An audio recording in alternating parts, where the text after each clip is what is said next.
Well, am I audible? Yes, Preeti. Thank you. So, happiest evening, everyone. I'm Taskmaster Preeti, pursuing my third year Masters in Data Science. And before starting our 13th weekly challenge, I would like to say a saying here, but it's not a unique one which I searched for so long time. However, it has a unique meaning, okay? So, I wanted to share this here. It's never too late. That's it. This simple saying is what I wanted to say. It's never too late to make things right, to set it up right. It's never too late to know how you are capable of. It's never too late to start something new after a heavy loss. So just know this. Don't give up. Try it out. You have the capability, and it's not at all too late to start that, to do that. So just go for it. So, with this positive note, I have to start this pleasant evening. So, before getting into our weekly challenge, let's decide who is the listening master, timely master, and evaluation master. I'll be the timely master. And who is interested in second years to be the listening master? Any volunteers?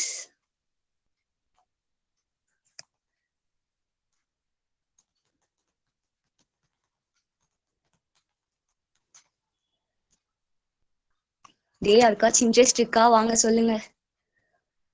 Let's make it interactive.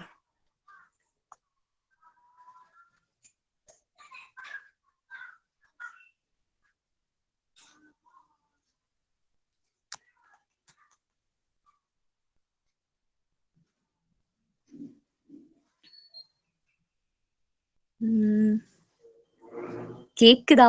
இல்ல என்னாச்சு எல்லாருக்கும்? நீ class இல்லல்ல? ஏன் ஒரு மாறி இருக்கீங்க? Okay கூப்பிடுறேன். குருலட்சுமி இருக்கீங்களா?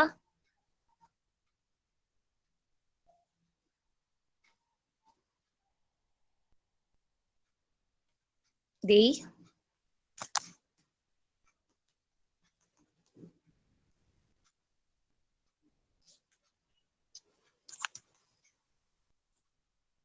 டேய் என்னாச்சு எல்லாருக்கும்?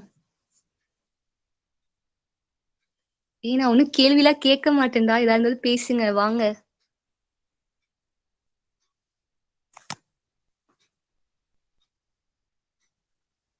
ஓகே தென் அப்போ செகண்ட் இயர்ஸ் லிஸ்னிங் யாருமே இன்ட்ரெஸ்டடா இல்லையாடா?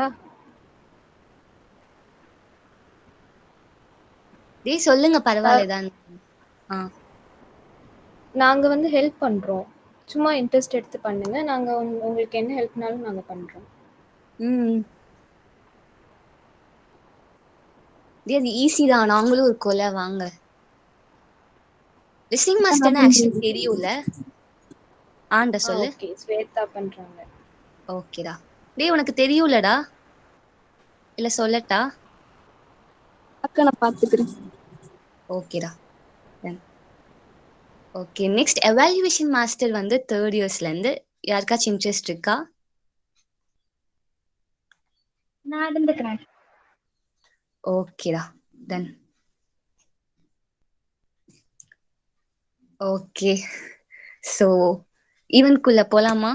இன்னைக்கு வீக்லி சேலஞ்சுக்குள்ள இதுக்காச்சும் யாராச்சும் ரெஸ்பாண்ட் பண்ணா நல்லா இருக்கும் ப்ளீஸ். அண்ட் செகண்ட் இயர்ஸ்னா ரொம்ப ஹாப்பியா இருக்கும். போலாம்க்கா. சூப்பர்டா. Great great. ஹாண்டா. So okay let's get into our weekly challenge number 13. First இது என்னன்னு உங்க எல்லாருக்குமே தெரிஞ்சிருக்கும். பட் ஸ்டில் நான் வந்து நம்மளுடைய பாரம்பரிய முறையிலேயே போறேன். The worst speech you ever give is far better than the best speech you never give. Yes, public speaking is the art of giving power to words. It's to influence, to inspire, and transform lives. So here we have such a good, wonderful girl to come and make the public speaking a beautiful one. So here you go, Sneha Priya. Thank you அக்கா. அக்கா voice audible அக்கா? எஸ்டா சூப்பரா இருக்கு வா. Screen share பண்ணுறேங்க்கா. ஓகேடா.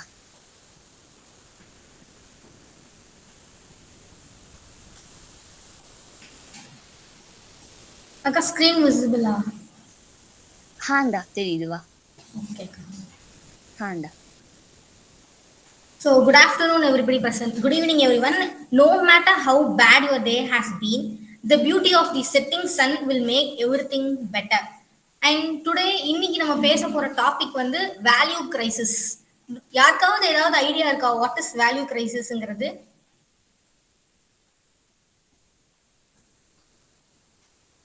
Okay, value கிரைசிஸ்னா என்னன்னு பார்க்கறதுக்கு முன்னாடி first we have to see what is ancient India and how people were there. Once நம்மளோட ஏன்ஷியன்ட் இந்தியால அஹிம்சா அப்படிங்கிறது தான் மோட்டோவாவே இருந்துச்சு. நம்மளுடைய இந்தியால ஆரிஜினேட் ஆன நிறைய religions like Hinduism, Buddhism, Jainism, Sikhism இது எல்லாமே வந்து அஹிம்சா, அப்புறம் மற்ற உயிர்களிடத்துல அன்பு செலுத்துறது, இதை பத்தி தான் all over the world preach பண்ணிக்கிட்டு இருந்தாங்க. பிராக்டிஸ் ஆஃப் தர்மாவை தான் ரொம்பவே கண்டிப்போட கடைபிடிச்சுக்கிட்டு இருந்தாங்க. ஃபார் எக்ஸாம்பிள், நம்மளுடைய மன்னன் சிபி சக்கரவர்த்தி, பொய்யே சொல்லாதவர் ஹரிச்சந்திரன், ஸ்ரீராம், அண்ட் தென் கடையேழு வள்ளல்கள் பத்தி எல்லாமே நம்ம படிச்சிருப்போம். இவங்க எல்லாரையுமே நம்ம தி பெஸ்ட் எக்ஸாம்பிள்ஸா எடுத்துக்கலாம். And even the rulers they sacrifice their lives to protect people from a difficult situations. ஆனா இன்னைக்கு மக்களுடைய நிலைமை அப்படியே ஆப்போசிட்டா இருக்கு. We people are running towards only us. நம்மளை தேடுறதுலே நம்மளோட பாதி நேரம் போயிடுச்சு. We are going towards our selfish motives and we are not thinking of others. And human ethics அப்படிங்கிறதுல என்னெல்லாம் சொல்லலாம் அப்படின்னா empathy, kindness, truthfulness, honesty, justice, behaviour, morality, நம்மளோட டெசிஷன் மேக்கிங், இது எல்லாமே வந்து ஹியூமன் எத்திக்ஸ்ல வந்துடும். இப்போ நம்ம எதுல கான்சன்ட்ரேட் பண்ணிக்கிட்டு இருக்கோம் அப்படின்னு சொன்னா மொபைலைசேஷன், வெஸ்டர்னைசேஷன், அர்பனைசேஷன், இண்டஸ்ட்ரியலைசேஷன், இதை நோக்கி தான் நம்ம போய்கிட்டு இருக்கோம். And we don't concentrate more on human ethics. நம்ம வந்து நம்மளோட கோல்ஸ் அச்சீவ் பண்றதுல we are so strong, but எப்படி அச்சீவ் பண்றோம் அப்படிங்கறதுல நம்ம கோட்டை விட்டுறோம். அண்ட் இப்போ இன்னைக்கு மனுஷன் கிட்ட வேல்யூஸை வந்து பூத கண்ணாடி வச்சு தேடினாலும் கிடைக்கிற மாதிரி தெரியல. நம்மளோட சிச்சுவேஷன் அந்த மாதிரி இருக்கு அண்ட் நம்மளோட சொசைட்டி அந்த மாதிரி மாத்திருச்சு நம்மள. ஸோ இப்போ வாட் இஸ் வேல்யூ கிரைசிஸ் அப்படின்னா the practice of members of society starts deviating from the values that we hold dear. அதாவது நம்ம வந்து ஒரு விஷயத்த தப்புன்னு சொல்லி தெரியும் நமக்கு, ஆனா அந்த விஷயத்த டோட்டல் சொசைட்டியும் ஓகே எல்லாரும் இப்படிதானே பண்றாங்க நம்மளும் பண்ணிட்டு போயிருவோமே அப்படின்னு கரெக்ட்னு அக்செப்ட் பண்ணிக்கிறது. Accepting incorrect as correct. For example வந்து நம்ம பெஸ்ட் எக்ஸாம்பிளா கரப்ஷனே சொல்லலாம். ஆரம்பத்துல there were lot of problems regarding this. யாருமே பிரைட் கொடுக்க மாட்டேன், நான் ஸ்ட்ரிக்ட் அந்த மாதிரி எல்லாம் சொல்லிக்கிட்டு இருந்தோம். பட் இப்போ வந்து ஒரு கவர்மெண்ட் செக்டாரோ பிரைவேட் செக்டாரோ ஏதோ ஒரு இன்ஃபர்மேஷன் நமக்கு வேணும்னாலுமே money makes many things. So அந்த இடத்துல நம்ம பிரைட் அப்படிங்கிறத கொடுத்துதான் ஆகிறோம். அது இல்லாம ஒன்று இல்லவே இல்லை அப்படிங்கிற அளவுக்கு ஆயிடுச்சு. So total society has accepted something wrong. So that is an example of value crisis. இந்த கண்டெம்பரரி வேர்ல்ட்ல there is a great gradual decrease of moral and ethical values. இதெல்லாம் நான் வேல்யூ கிரைசிஸ் ஒவ்வொரு சிச்சுவேஷன்லையும் சொல்லும் போது உங்களுக்கே நிறையவே தெரியும். And first is value crisis in family. நம்மளுடைய ஃபேமிலி வந்து it's called institution where we learn and it is also called where we learn our civilization. நம்மளுடைய சின்ன வயசுல இருந்து நமக்கு தாத்தா பாட்டி சொல்லி கொடுக்குற கதையா இருக்கட்டும், அம்மா அப்பா சொல்லி கொடுக்கறதா இருக்கட்டும், நம்ம முந்தி வந்து எப்படி இருந்தோம், ஜாயிண்ட் ஃபேமிலிஸா இருந்தோம். லைக் திஸ் ரொம்ப கூட்டமா இருந்தோம் நம்ம. அப்போ அங்க வந்து கேர், கைண்ட்னஸ், சிம்பத்தி, அட்ஜஸ்ட் பண்றது, sharing, love, affection, self control, obedience, helping tendency இது எல்லாமே ரொம்ப ஜாஸ்தியா இருந்தது. ஆனா இப்போ வந்து நம்ம நியூக்ளியர் ஃபேமிலியா மாறிக்கிட்டு இருக்கோம். And also our religion also matters. நம்ம ஒவ்வொரு ரிலீஜியன்ஸ்லயுமே கொள்கைகள் வந்து வேற வேற வார்த்தைகள் இருக்கும், ஆனா goal is always the same.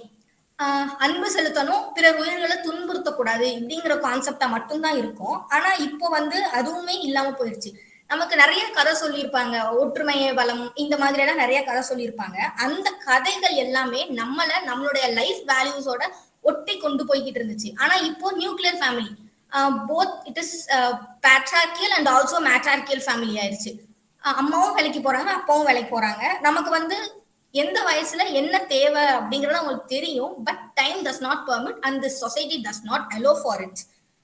So நம்மளோட மைண்ட் இப்போ வர டிசப்பியரிங் இந்த சிஸ்டம் டிசப்பியர் ஆகிட்டு இருக்கிறதுனால நியூக்ளியர் ஃபேமிலி சிஸ்டம் எமர்ஜ் ஆயிடுச்சு. So present people are becoming narrow minded, selfish and also self centre.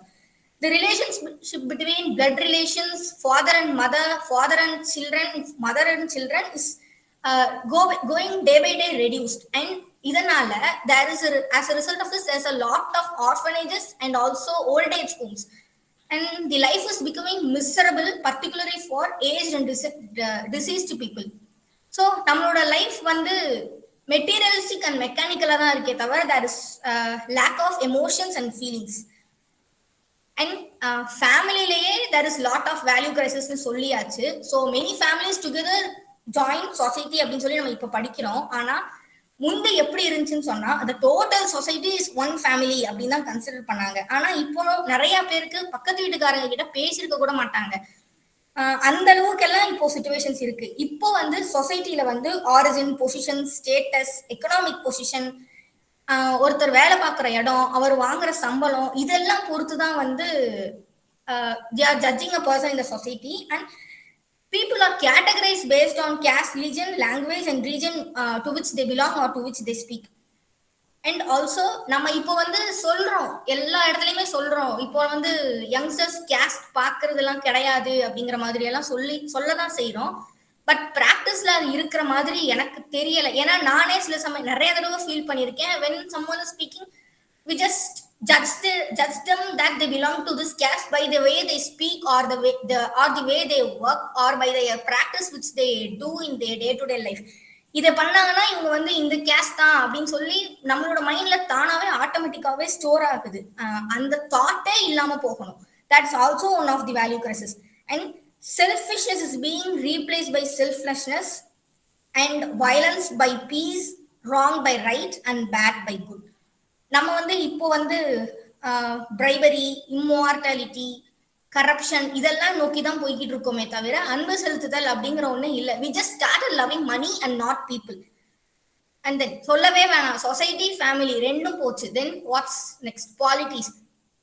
Family சொசைட்டிஸ்ல இல்லைன்னு சொன்னா பாலிட்டிக்ஸ்ல எப்படி இருக்கும்? ஒன்ஸ் லீடர்ஸ் எல்லாம் எப்படி இருந்தாங்கன்னு சொன்னா அவங்களுடைய சொத்தை வித்தாவது நமக்கு வந்து நல்லது பண்ணணும் அப்படின்னு இருந்தாங்க. பட் இப்போ வந்து நம்மளுடைய சொத்தெல்லாம் சேர்த்து அவங்களுடைய குழந்தைகளும் நல்லா இருக்கணும் அப்படிங்கிறதுக்காக they started working for that. Old leaders they made laws for the protection of people. ஆனா இப்போ they are making protection and to continue their political status and to transfer them to their own generation. இதுக்காக தான் பண்றாங்க. And நம்ம சொல்லுவோம்ல, அப்போ வந்து இப்போ if there are some encroachmentனா அந்த மாதிரி இஷ்யூஸ் எல்லாமே வந்து it was solved. ஆனா இப்போ என்க்ரோச்மெண்ட் பண்றதே வந்து only those leaders. And leaders in positions, they are struggling hard not only for the present generation and also for their successors. They also want their generation to train to their kin and kith to enjoy not only their family property but also this country's family property. So இதனால nomination, canvassing, countering, voting இது எல்லாமே வந்து நம்மள ஒரு குறிப்பிட்ட ஒரு 2 or 3 monthsக்கு நம்மள brain wash பண்ணி நம்ம கிட்ட ஹானஸ்டி இல்லாம நிறைய விஷயங்களை சொல்லி அதுக்கடுத்து they just forget us and they just go with their own ways and go with their own path for the betterment of their children and not the country. And the next one is in ethics. எத்திக்ஸ்லயே value crisis வந்துருச்சு. So நம்ம என்ன முந்தையெல்லாம் எப்படி இருந்துச்சு அப்படின்னு சொன்னா, ஒரு மனுஷன் வந்து எத்திக்கல் வேல்யூஸ் எல்லாத்தையும் ஃபாலோ பண்ணிக்கிட்டே இருந்தானா definitely he will come to a place அப்படிங்கிற மாதிரி இருந்துச்சு. ஆனா இன்னைக்கு சிச்சுவேஷன் அப்படியே ஆப்போசிட். ஒரு மனுஷன் எத்திக்கல் வேல்யூஸோட இருந்தான்னு சொன்னா he is called as innocent or he knows nothing about the society. அவனை வந்து எல்லாருமே ஈஸியா யூஸ் பண்ணிக்குவாங்க. அண்ட் ஆல்சோ அவனை வச்சு எல்லாரும் மேல வருவாங்களே தவிர அவனால கண்டிப்பா மேல வரவே முடியாது. He will be made as a scapegoat by all. People regard that individual as a fool. And then they refine values which suit to their own benefit. இப்போ வந்து நான் ஒண்ணு கரெக்ட்னு சொல்லுவேன், நீங்க வேற ஒண்ணு கரெக்ட்னு சொல்லுவீங்க. ஆனா நான் கரெக்ட்னு சொல்றது எனக்கு பெனிஃபிட்னா நான் அதை தான் கரெக்டான எத்திக்ஸ் அப்படின்னு சொல்லி பேசுவேன். அந்த நிலைமைக்கு தான் இப்ப இருக்கும். அண்ட் ஆல்சோ டாமினேஷனால அந்த மாதிரி மாறவும் செஞ்சிருக்கு. தப்பான விஷயத்தை தான் சரி சரின்னு சொல்லி எல்லாருமே செஞ்சுட்டே போய்கிட்டு இருக்கோம். And then when it comes with education, ethics, education also others to it. Education is nothing but it shapes the individuals in righteous manner. But இன்னைக்கு எஜுகேஷன்லயுமே கிரைசிஸ் வந்துருச்சு. ஒன்ஸ் எஜுகேஷன் அப்படிங்கிறது வந்து apart from books, respect, responsibilities, honesties, care for others, இது எல்லாமே இருந்துச்சு. And gurukula முறைகள்லாம் இருந்தது. அதே மாதிரி லேட்டர் பீரியட்ல ஃப்ரீ எஜுகேஷன் எல்லாமே இருந்தாலுமே இப்போ வந்து நிறைய இன்ஸ்டிடியூஷன்ஸ் என்ன பண்ண ஆரம்பிச்சுட்டாங்க அப்படின்னு சொன்னா, in order to have their name and fame as high as in the society, மணி வச்சு எல்லாமே பண்ணிடலாம். அதாவது அவங்களுடைய ஸ்டூடெண்ட்ஸோட ரேங்க்குக்காக they can do anything அப்படிங்கிற மாதிரி சொல்லிக்கிறாங்க.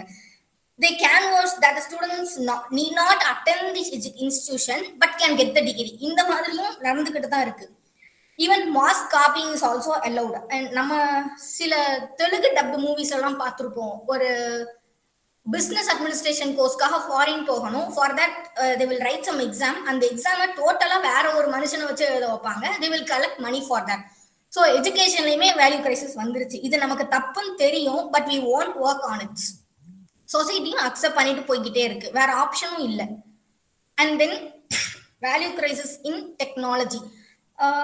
டெக்னாலஜில என்ன வேல்யூ கிரைசிஸ் வந்துட போகுது? டெக்னாலஜி அப்படிங்கிறதே வளர்ச்சி தானே அப்படின்னு நம்ம நினைக்கிறோம். ஆனா ஒன் சைடு அது கம்ஃபர்டபுளா இருந்தாலுமே இன்னொரு side it has lot of disadvantages also, right? நம்மளோட ஒர்க்ஸ் வந்து இட் மேக்ஸ் ஈஸியர். அந்த காலத்துல வந்து சொல்லுவாங்க, எல்லாருமே சொல்ல விஷயம்தான். அந்த காலத்துல வந்து கேர்ள்ஸ் வீடு கூட்டுறது, கோலம் போடுறது, இதெல்லாமே வந்து அவங்களுடைய நெக்ஸ்ட் ஸ்டேஜஸ் ஆஃப் லைஃப்ல ஒவ்வொன்றுக்கும் ஒவ்வொரு மசில், ஒவ்வொரு போனையுமே ஸ்ட்ரென்தன் பண்ணும் அப்படின்னு சொல்லி தான் அந்த வேலையெல்லாம் செஞ்சோம். இப்போ ஆனா எல்லாமே மிக்சி, கிரைண்டர், கோலம் போடுறதுக்கு மிஷின் வந்துருச்சு, துணி துவைக்கிறதுக்கு மிஷின் வந்துருச்சு. And apart from everything we have mobile phones with high speed data. Everybody is using phones, computers and media, and they have become not a part, that is our life, that have become our life for us. And many people they just misuse the phones, internet and web technology, particularly youth like us. நமக்கு தெரியும் நமக்கு என்னென்ன பண்ணணும் பண்ணக்கூடாதுன்னு தெரியும், but still our mind would deviate from something and it would go towards some other thing. So அதுமே நமக்கு தப்புன்னு தெரியும், but we can do nothing. அதையுமே வந்து டெக்னாலஜியில அதுக்காக நம்ம தப்பா போறோம் அப்படிங்கிறதுக்காக டோட்டல் டெக்னாலஜி வளர்ச்சியுமே நிறுத்த முடியாது. ஆஸ் எ ரிசல்ட் மற்ற டெக்னாலஜிஸ் எல்லாம் பார்த்தோம்னா இட் ஆல்சோ காசஸ் பொல்யூஷன். இந்த டெக்னாலஜி வந்தா we will have this as side effect நமக்கு தெரியும், but still to make the work easier நம்ம அதை செய்யறோம். As a result we get a lot of pollutions, global warming, and அதுக்கான results தேடி மறுபடியும் பின்னாடி போவோம். ஃபார் எக்ஸாம்பிள் நம்ம இது சொல்லலாம். இப்போ வந்து ரீசெண்டா Colgate I think so some ad கூட போடுறாங்கன்னு நினைக்கிறேன். லவங்கம், பட்டை இதெல்லாம் வச்சுதான் ப்ரஷ் பண்றோம் அப்படிங்கிற மாதிரி சொல்லியிருக்காங்க. பட் நம்மளோட ஆன்சஸ்டர்ஸ் அதை தான் யூஸ் பண்ணிக்கிட்டு இருந்தாங்க. நடுவுல இன்பிட்வீன் கெமிக்கல்ஸ் வந்து அது தப்புன்னு தெரிஞ்சு இப்ப மறுபடியும் இதுக்கே வரும் அப்படிங்கிற மாதிரி இருக்கு. ஸோ எதுக்காக வந்து நம்ம we can depend on them, but we should not depend totally on them. நம்மளால முடியாது அப்படிங்கிற நேரத்துல நம்ம அதை பண்ணிக்கலாம். And then the next one is value crisis in media. எல்லாத்துக்கும் டாப்பா இருக்கிறவர் இவர் தான். டிஆர்பி ரேட்டை இன்க்ரீஸ் பண்ணணும் அப்படிங்கிறதுக்காக என்ன சேனல்ல என்ன வேணாலும் போடுவாங்க. எல்லாத்தையுமே நம்ம பார்ப்போம். We have to take what is good and what is bad, but still there are some people who think that இதுதான் ரியல் லைஃப் அப்படின்னு நினைச்சிட்டு இருக்கோம். நம்மளே நிறைய பேர் நடந்திருக்கோம்.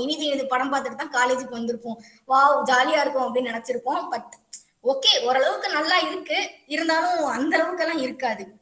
And there are also some informative channels, but bad things are more powerful than good ones. நம்ம எது செய்யாதன்னு சொல்றோமோ அதை கரெக்டா செய்வோம் நம்ம. And in negative manner because of commercialised tendency அப்படிங்கிறதுனால பீப்புளை நல்லா அட்ராக்ட் பண்ணுங்கிறதுக்காக ஒருத்தர் போட்டி போட்டு தவறான விஷயங்களை காட்ட தான் செய்வாங்க. அண்ட் ஆல்சோ சினிமாஸ் பார்க்கும்போது we are getting lot of new movies with great social message. அதை மட்டும் எடுத்துக்கிட்டு எதெல்லாம் வேணாமோ அதெல்லாம் just throw into the dustbin, don't take them. And even the children develop newer images, particularly youngest like us we are targeted. And இந்த மாதிரி நம்ம சொல்லிக்கிட்டே போகணும் அப்படின்னு சொன்னா வேல்யூ கிரைசிஸ் இல்லாத இடமே இல்லைன்னு சொல்லலாம். இண்டிவிஜுவலா, சொசைட்டியா, இன்டெலெக்சுவலா அண்ட் நம்மளோட நாலேஜை ஷேர் பண்ற விஷயத்துல கூட sometimes we are doing some project and it has been owned by someone else. That is also one of a crisis. That's not right. Stealing someone else property is too bad. And அதுவுமே நடக்கதான் செய்யுது. நம்மளோட நாலேஜுக்கே crisis அப்படின்னு இருக்கும்போது இதெல்லாம் ரொம்ப சின்ன சின்ன விஷயங்கள் தான். ஸோ இப்போ வந்து வேல்யூ கிரைசிஸ் எல்லாம் இருக்கு, எல்லா இடத்துலயும் இருக்குன்னு தெரியும். என்னதான் ஒரு பிரச்சனைனாலும் you will have a solution for it. What is we think and we bring the solution for it. So நம்மளோட பீப்புள் வந்து trust, justice, love, peace, prosperity, dignity இதெல்லாம் தான் வந்து கிரேட்டா வச்சிருந்தாங்க. ஆனா இப்போ அப்படி இல்லை. நம்ம நினைச்சா இது எல்லாத்தையுமே திருப்பி கொண்டு வரலாம். Because we are going to teach the next generation. நம்ம அவங்களுக்கு கரெக்டா சொல்லி கொடுத்துட்டோம்னா தட்ஸ் ஆல். மறுபடியும் பழையசே திருப்பி வந்துடும். And here I have add some strategies to control value crisis. So firstly one who teach what is what. Parents நமக்கு அவங்க வந்து first they have to say what is right. இதை பண்ணணும், இது பண்ணக்கூடாதுன்னு சொல்லணும். அண்ட் தென் நமக்கு வந்து ஸ்கூல்ஸ்ல வேல்யூ எஜுகேஷன் அப்படின்னு சொல்லிட்டு ஒரு ஹார் வீக்லி ஒன்ஸ் ஒரு ஹார் இருக்கும். ஆனா மேக்ஸிமம் அதை கடன் வாங்கிடுவாங்க, லெசன் நடத்துவாங்க. தட்ஸ் அந்த மாதிரி இருக்கக்கூடாது.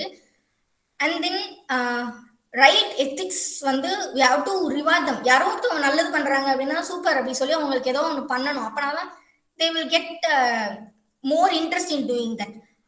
And then cost of unethical behavior should be punished highly. And just increasing punishment will not do that. அதை வந்து நம்ம நடைமுறையும் படுத்தணும். நம்ம இப்போ வந்து ரேப்ஸ் இதெல்லாமே வந்து ரொம்ப ஜாஸ்தியாகிட்டு இருக்கு. But I don't think that we are getting best punishment for those. என்னதான் இருந்தாலும் மேக்ஸிமமா 7 to 20 years உள்ள இருப்பாங்க. தென் they will come out and they will just enjoy the life. But the victim she or he has to go down. அந்த மாதிரி இல்லாம punishment should be implemented in a proper way.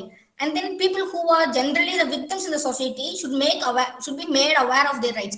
நமக்கே தெரியும் பொள்ளாச்சி சம்பவத்துல வந்து யாரையுமே யாரும் வந்து வற்புறுத்தி கூட்டிட்டு போல. Everyone they were just cheated and they have to know what their right is and they have to put a circle around them and they have to be within it. நிறைய வீடியோஸ் நம்மளே பார்த்துருப்போம் அது ரிலேட்டடா. So அதை பத்தி நிறைய சொல்லணும்னு அவசியம் இல்லை. அண்ட் தென் கிரேட் லீடர்ஸ் வந்து நம்மளுடைய மனசுல நல்ல எண்ணங்களை விதிக்கணும். ஏன்னா இப்போ வந்து நிறைய leaders and even cinema heroines கூட நம்ம வந்து ரோல் மாடலா எடுத்துக்கிறோம். அவங்களும் நமக்கு வந்து இதுதான் பண்ணணும், இதான் பண்ணக்கூடாது அப்படின்னு சொன்னா, இன்ஃபேக்ட் நம்ம ஒருத்தவங்களை பார்த்து நமக்கு ரொம்ப பிடிச்சி போச்சுன்னு சொன்னா நம்ம அவங்களாவே சில சமயங்கள்ல மாறவே செய்யறோம். ஸோ அவங்க எல்லாம் வந்து கரெக்டா எடுத்துட்டு போனாங்கன்னாலும் we can make a change in this society. And இந்த இடத்துல முக்கியமா சொல்ல வேண்டியது ஜெய்பீம் மூவி. எனக்கு தெரியல how many of you are inspired by this movieன்னு சொல்லிட்டு. ஆனா எனக்கு தெரிஞ்ச என்னோட சர்க்கிள்ல நிறைய பேர் இந்த மூவி பார்த்ததுக்கு அப்புறமாட்டி we had felt something that we have to change in this society. So this is what I know about value crisis and I have shared. Thank you all for this wonderful opportunity. Thanks a lot. Thank you so much for such a wonderful one, Snehapriya. Thank you ka. யாடா சூப்பரா இருந்துச்சு. அந்த அழகா டீடைல்டாவும் கொண்டு போனீங்க. Like overview example மாதிரி சொல்லி it was so good.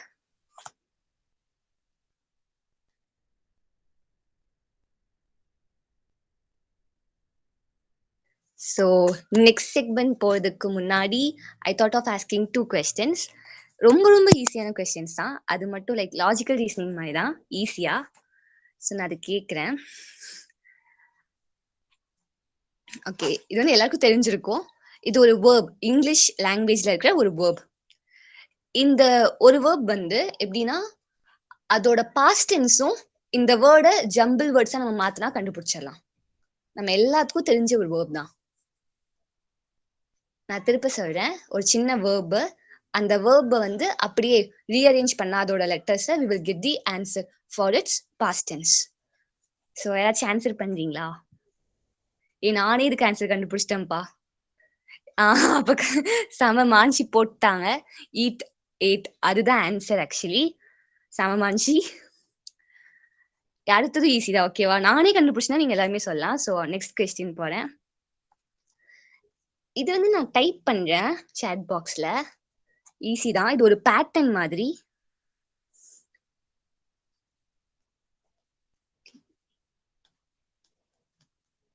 Okay, இந்த சீரீஸ்ல இதுக்கப்புறம் வரப்போற 2 லெட்டர் என்ன? நான் ஒரு சீரீஸ் போட்டிருக்கேன். இந்த பேட்டர்ன்ல நெக்ஸ்ட் வரப்போற 2 இது என்ன நான் கேட்கிறேன்.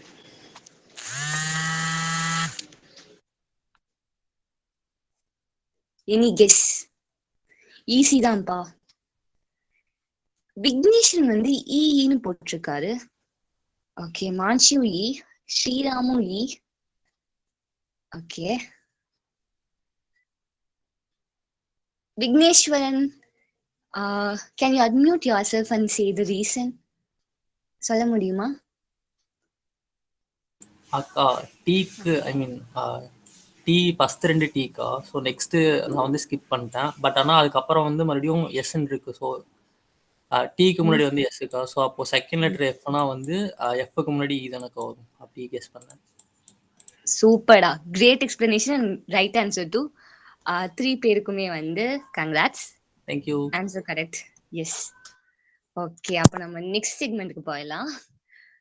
ஸோ நெக்ஸ்ட் செக்மெண்ட் வந்து இது ஆக்சுவலி எல்லாருமே நம்ம வந்து ஒன்று எதிர்பார்த்துட்டு இருப்போம். இதுதான் சொல்ல போறேன், ஆனா அது கிடையாது. அது ஆக்சுவலி சேஞ்ச் ஆயிடுச்சு. ஸோ கோட் வச்சு சொல்றேன், ஃபைன் பண்ணிக்கலாம். Science is simply the word we use to explain the method of organizing our curiosity. Yes, it is the most complete presentment of facts with the least expenditure of thought. நம்ம தாட்ஸையும் மீறி நம்மளே வந்து அப்படியான ஆச்சரியக்குறியோட எப்பவுமே நம்மள கியூரியஸா, எப்பவுமே நம்மளுக்கு ஒரு இன்ட்ரிகியூவிங்கா இருக்கிற ஒரு செக்மெண்ட் தான் சயின்ஸ் ஃபேக்ட்ஸ். அதை சொல்றது தான் இப்ப வர போறாங்க. So I like to call Vishang Sai Sakthivel for science facts. எஸ்கா. Hello.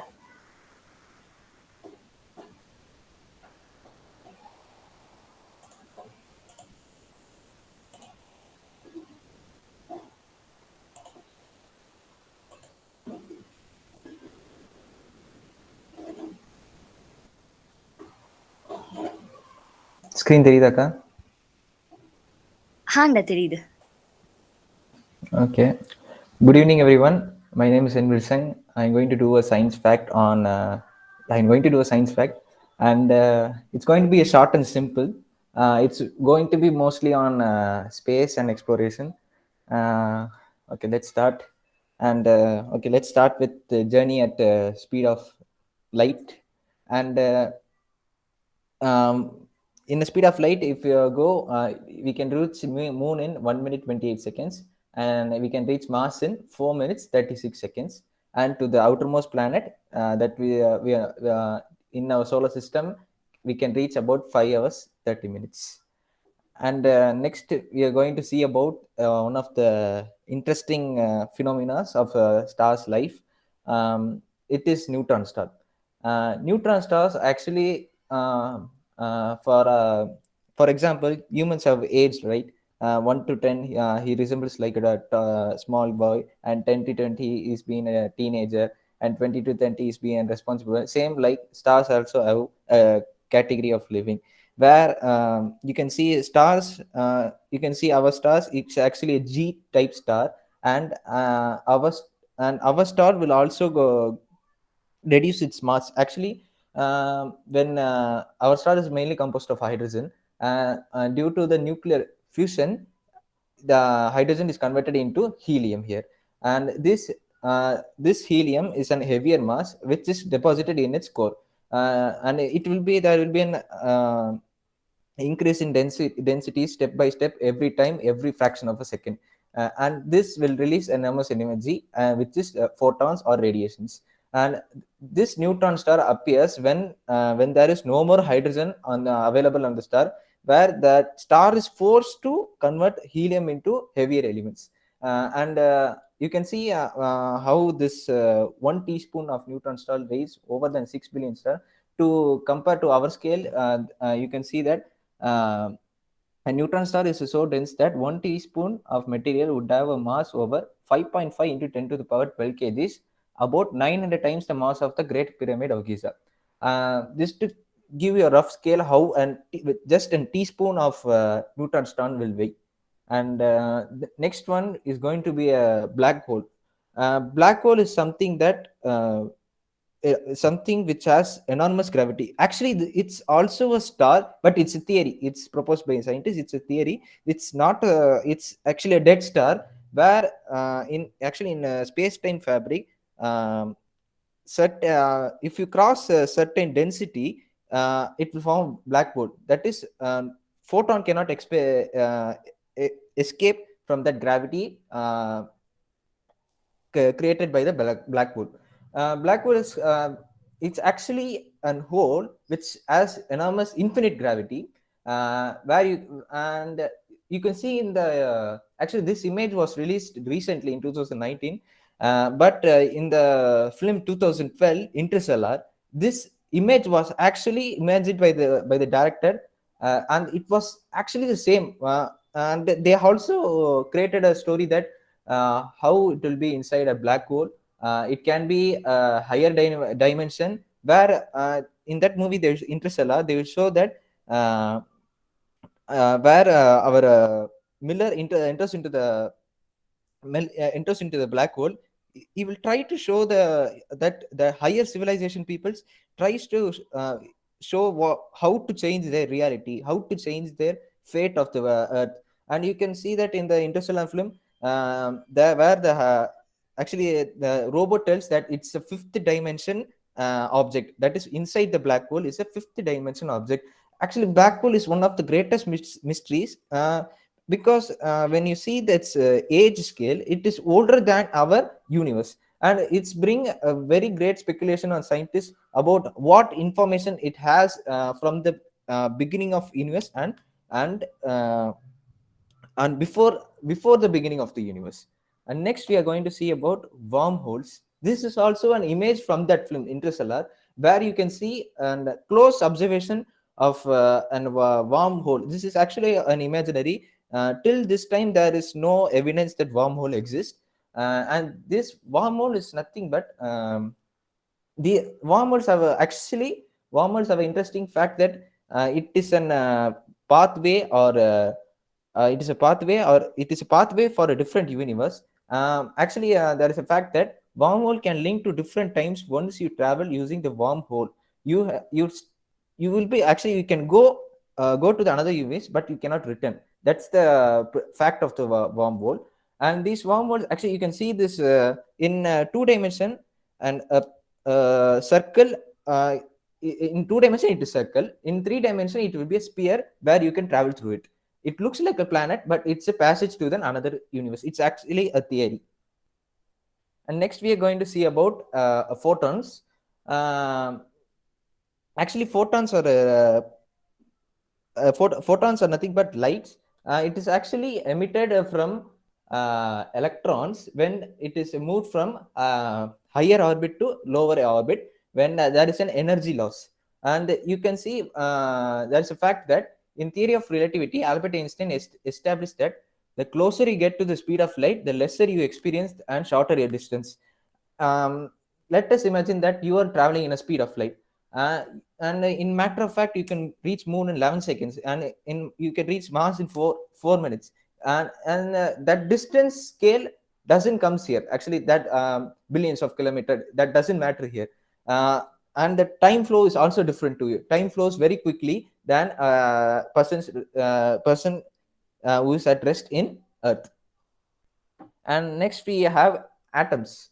Atoms is at constant state of motion. Actually, atoms are the smallest particle we are ever found, and further we can find also in the inside neutrons, protons, there is quarks, and many muons, ions, everything, and the small elements, basic elements which constitutes the which makes the neutrons and protons have been found.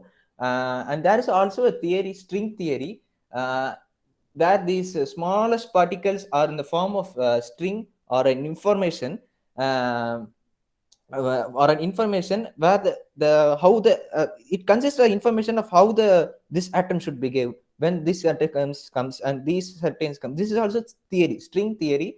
And how the objects how the object should behave in this temperature, how the object should release energy, how the object should be radioactive in normal conditions, and how the object should behave if it has lone pair of electron.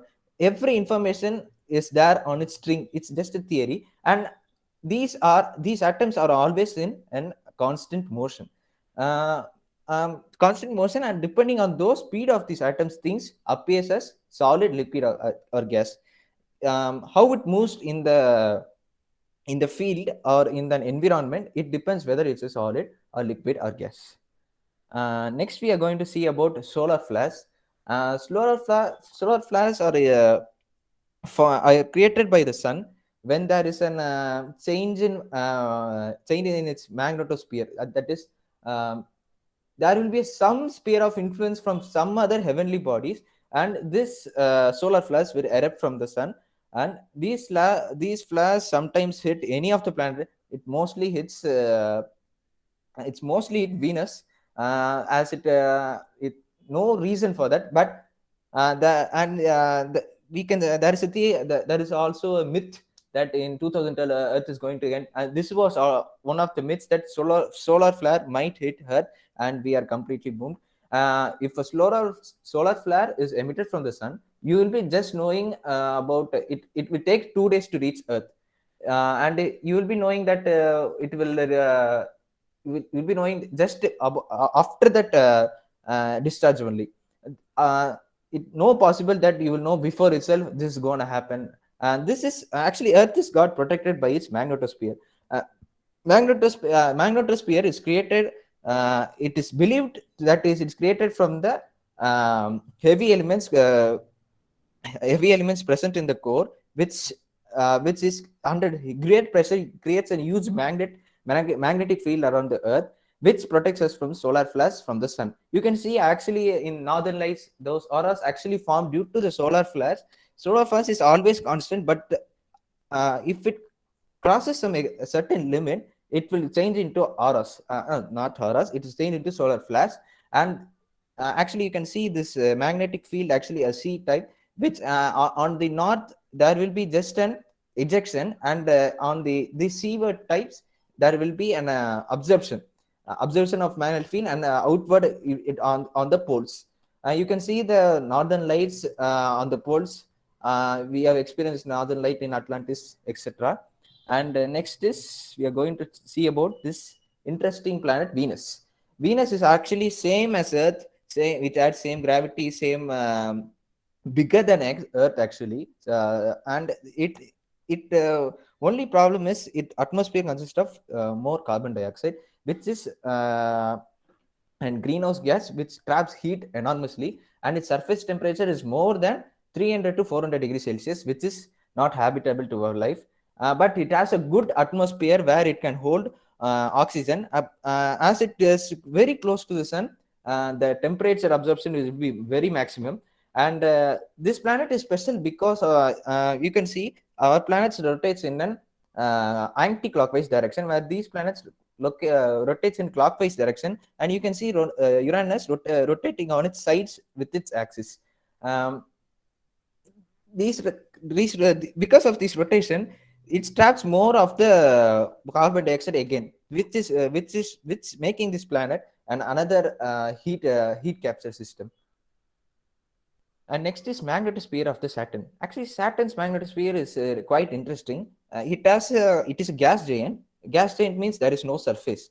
These hydrogens, heliums, and other inert gases present in it are tightly packed and produce an enormous magnetosphere. Actually, it covers it actually protects those moons. It has around 128 moons, approximately 128 moons, and which protects it from solar flares, and also protects and also produce beautiful auroras in Saturns also. You can see that those blue colors image on top of the Saturns.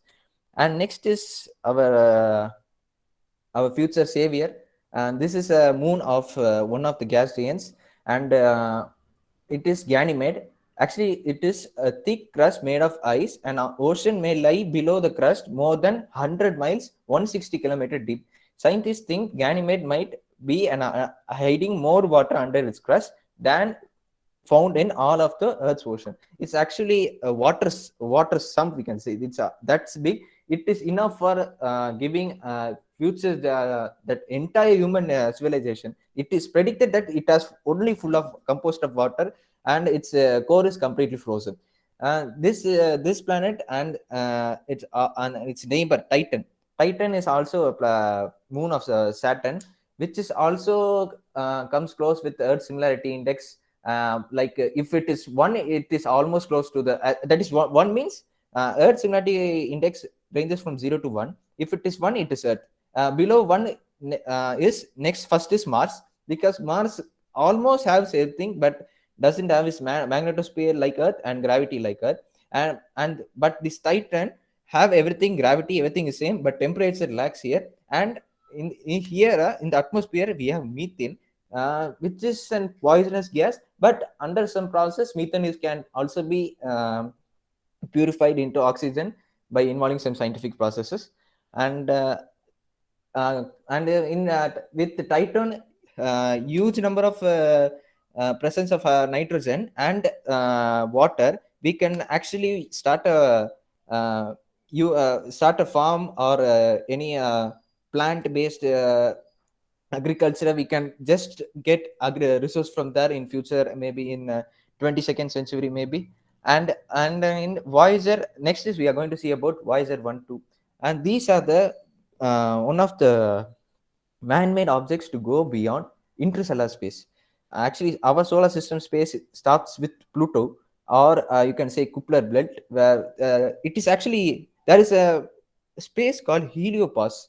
In that Heliopause, where the sun actually every sun emits an radiation, that is cosmic radiation. We are protected by its magnetosphere, and to protect other suns that is other stars radiation, there is a sphere, or there is a magnetosphere of star, that is Heliopause, which protects us from background radiation of other mighty stars. Actually, this Voyager has passed that too, which is very far, and it had reached interstellar space. Interstellar spaces, that is another space beyond our solar system. And last, we are going to see about this interstellar object. These interstellar objects actually visited Earth on 2017, discovered by the University of actually this object brings some curiosity, where you can see when it is facing towards the sun, the front is hot, and it is very hot, and in the back there is a very extreme minus temperature, which is impossible. That if it is hot on the one side, that heat should distribute towards the end, but it doesn't happen here, which produce an propulsion effect, which gives it enormous energy to come to our solar system inside, which is an interstellar object which visited our solar system using this basic principle. This has blown away many scientists in recent eras. This is one of the interstellar objects, and I conclude by saying these 13 objects in our solar system and our interstellar space. Thank you for giving this opportunity. Thank you. Such a great work. ரொம்ப ரொம்ப அழகா சொல்லிட்டு இருந்தீங்க. Like இதெல்லாம் நிறைய இது நமக்கு தெரியாத விஷயமா இருந்துச்சு. எப்பவுமே நம்ம கேட்கறதா இல்லாம புது டொமைன்லயும் சொன்னாலும் இன்னும் நல்லாவே இருந்துச்சு. It's so good. Okay, thank you.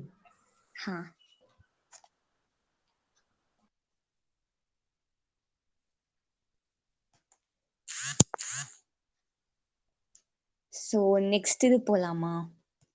Before that நான் திருப்ப ஒரே ஒரு கொஸ்டின் சின்னதாக கேட்குறேன். அதுக்கு முன்னாடி எல்லாரும் அப்ரிசியேட் பண்ணி முடிச்சிடலாம். சாரி.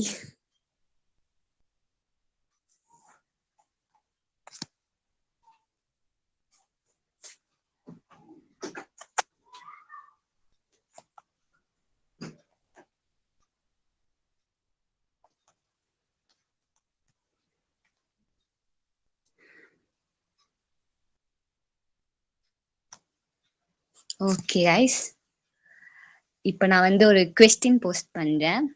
இது வந்து மறுபடியும் ஒரு ஈஸி கொஸ்டின் தான், ஈஸியா கிராக் பண்ணிடலாம். இது ரெண்டுல எது கரெக்ட்னு சொல்லணும், ஓகேவா? இந்த 2 சென்டென்ஸ் இருக்கு, லைக் லாஜிக்கா யோசிங்களேன், எது கரெக்ட்? ரெண்டுமே தப்பு. தியானசன் கேட்கல. ஏதாச்சும் ரெண்டுமே சொன்னீங்களா? தப்பு தான் அக்கா. ஓகே. ரெண்டுமே தப்பு. yellow. செம. Actually S. ரெண்டுமே தப்பு. ஏன்னா the yolk of eggs ஒயிட்டாவே இருக்காது. It will be yellow. So அதுதான் ஆன்சர். ஸோ இந்த ஆக்ட் இப்போ போதும். நான் இப்போ இன்னொன்னு காட்டுறேன். நம்ம எல்லாம் சேர்ந்து விளையாடலாம்.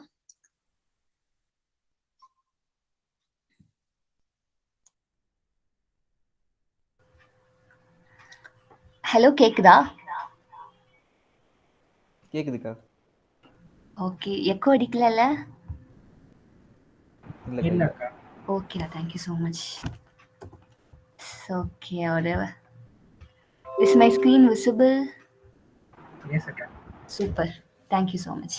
ஓகே. ஈஸியான ஒரு க்ளூ ஃபர்ஸ்ட் வந்து எக்ஸாம்பிளா சும்மா ஒன்று பார்க்கலாம். பசில் தான். லைக் ரொம்ப ஈஸியா ஜஸ்ட் 6 பீசஸ்ல. ஃபர்ஸ்ட் இது எப்படி இருக்கும்னு காட்டிடுறேன். ஓகேவா? இதுதான் ரஜினி சார் பிக்கு தான். ஏதா இப்போ வந்து நம்ம எல்லாரும் சேர்ந்து டீம் ஒர்க் காமிச்சு டக்குன்னு கிராக் பண்ண போறோம். ஓகேவா? ஓகே. அன்மியூட் பண்ணி சொல்றீங்களா எது எங்க வைக்கலான்னு?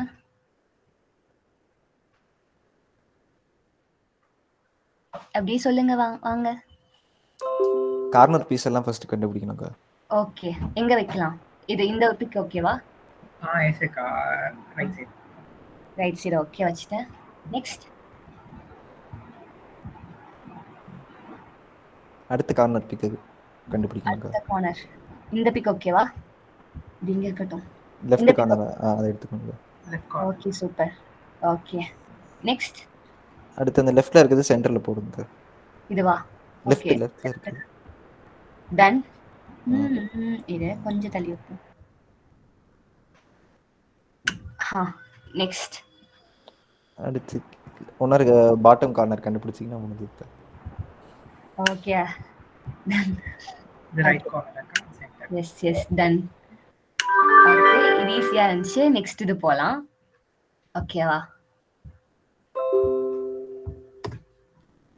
நெக்ஸ்ட் இது ஈஸியா தான் இருக்கும். இது வந்து அப்துல் கலாம் சாரோட பிக். ஓகேவா? இந்த மாதிரி தான் இருக்கும். இது அதோட ஆக்சுவல் இது. இப்போ நான் இதை ரீசெட் பண்றேன்.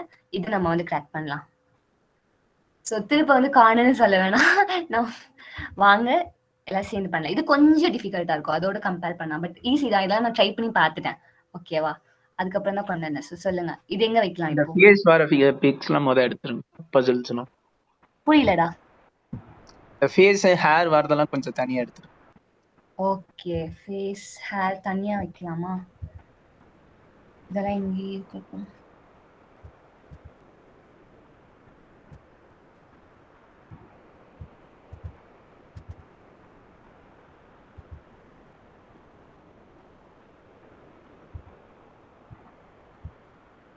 ஓகேவா? இதெல்லாம் இங்க இருக்கட்டும். இப்போ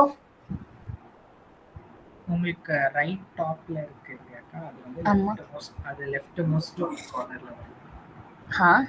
நெக்ஸ்ட். இது வந்து ரைட் மோஸ்ட் டாப் கார்னர்ல வரும். அப்புறம் எல்லாருமே வாங்க பார்ட்டிசிபேட் பண்ணுங்க. ஈஸி தானே இது? தென் மேல இப்போ லெஃப்ட் கார்னர்ல இப்போ இருக்குல்லக்கா? ஆமா. அது வந்து அதுக்கு கீழே வரணும். சூப்பர். ஓகே. இது எங்க வரும்? இது மேல இருக்கா டாப்ல? எஸ். அதுக்கு கீழே வந்து இப்போ லெஃப்ட்ல இருக்கு. இது வந்து ஓகே கட் ரைட் வரும். இது வந்து கீழே பேசுறாங்க. யா. அடுத்து உங்களுக்கு லெஃப்ட்ல இருக்கிறது ஃபர்ஸ்ட் லெஃப்ட்ல இருக்கிறதுக்கா? அது வந்து செகண்ட்.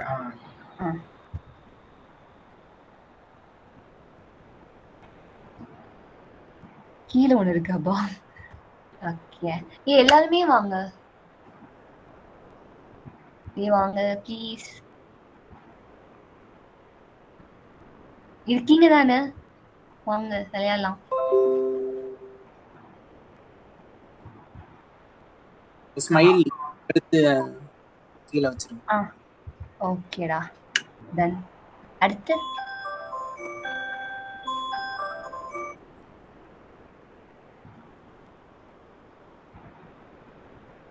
இது வந்து கார்னர்ல வரும். இங்க வராது, இங்க வரும். ஓகே. அடுத்து ரைட் சைடுல ஒரு ஷோல்டர் அதை எடுத்து fix பண்ணு. அது இது இல்லக்கா, அது இல்ல, இன்னொன்னு இதுவா? Right side. இதுவா? வேற சொன்னியா நீ? அக்கா உங்களுக்கு உங்க ஸ்க்ரீன்ல ரைட் சைடுல டாப்ல இருக்குல்லக்கா, ஆமாண்டா. இது வந்து இங்க எஸ் தாங்க. எஸ்.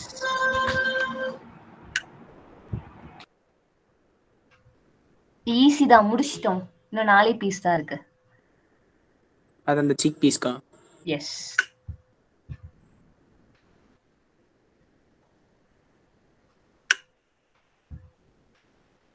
ஓகே. நீங்களே சொல்லுங்க, இன்னொரு கேம் விளையாடலாமா? ஆனா இது இதை விட கொஞ்சம் டிஃபிகல்ட்டி லெவல்ல இருக்கும், பட் ஈஸி தான் அதுவும். ட்ரை பண்ணப்போ அதுவும் வந்துருச்சு. ஸோ அது பண்ணலாமா? விளையாடலாம்னா சொல்லுங்க. Can be. வாங்க விளையாடலாம். ஏன்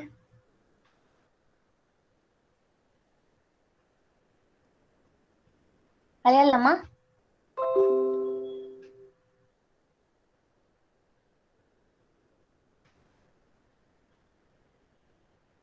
என்னாச்சு? இன்னைக்கு ஏதாச்சும் கிளாஸ் வச்சு செஞ்சுட்டாங்களா என்ன? விளையாடலாம்க்கா. ஓகேடா. வேற யாராச்சும் இருக்கீங்களா?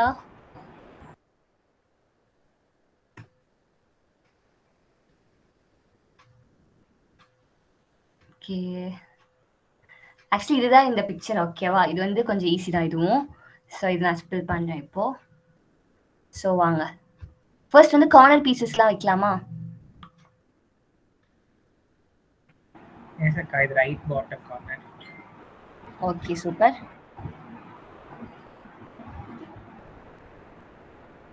இது லெஃப்ட்ல வரும் கண்டிப்பா எங்கேயாச்சும். இது மேல வரும் எங்கேயாச்சும். இந்த பையன் ட்ரெஸ் தான் இதுன்னு நினைக்கிறேன். அடுத்து எங்க வைக்கலாம்? அக்கா உங்களுக்கு லெஃப்ட் கார்னர்ல லெஃப்ட் கார்னர் கீழே. சூப்பர். யா.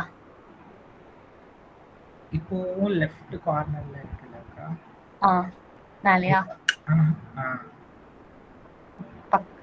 டன். தெரியல, இது இருக்கட்டீங்க.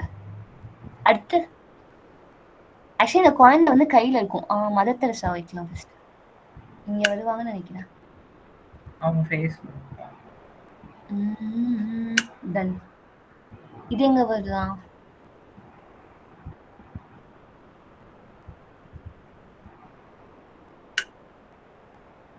இப்ப இது ஈஸி. இந்த குழந்தை எங்க வரும்? மிடில் கார்னர் தானே. அடுத்து இது வந்து பாட்டம், இது top. Yes. And the last piece. Yeah, சூப்பர்டா. So okay, without further delay நம்ம நெக்ஸ்ட் இது போகலாம். ஸோ நெக்ஸ்ட் இது என்னவா இருக்கும்னு உங்களுக்கே தெரிஞ்சிருக்கும். As we skipped it before. இப்போ வந்து அதுதான் நான் சொல்ல போகிறேன். And of course it is not just a habit, it's more than it. Okay, I'm sorry, I just stopped presenting. A writer only begins a book, a reader finishes it. Yeah, ஒரு writer எழுத மட்டும் தான் செய்வாங்க. அதை வந்து அதோடைய full இதையும் என் பண்றது நம்ம தான். பட் இங்க நம்ம கிட்ட ஒருத்தங்க இருக்காங்க. he is not just going to finish that book, but he is a person who is going to review it too. So அவரோட பெர்ஸ்பெக்டிவ்ல அது எப்படி இருந்துச்சு நமக்கு கண்டிப்பா சொல்ல போறாங்க அவங்க. So without further delay, I would like to call Gopi Krishnan to review a book. Thank you அக்கா. Good evening guys. இதுதான் என்னோட கேகேசியோட ஃபர்ஸ்ட் ஈவெண்ட். இன்னைக்கு நான் பண்ண போற புக் ரிவ்யூவோட புக் பேர் வந்து வேடிக்கை பார்ப்பவன். எழுத்தாளர் வந்து நா. முத்துக்குமார்.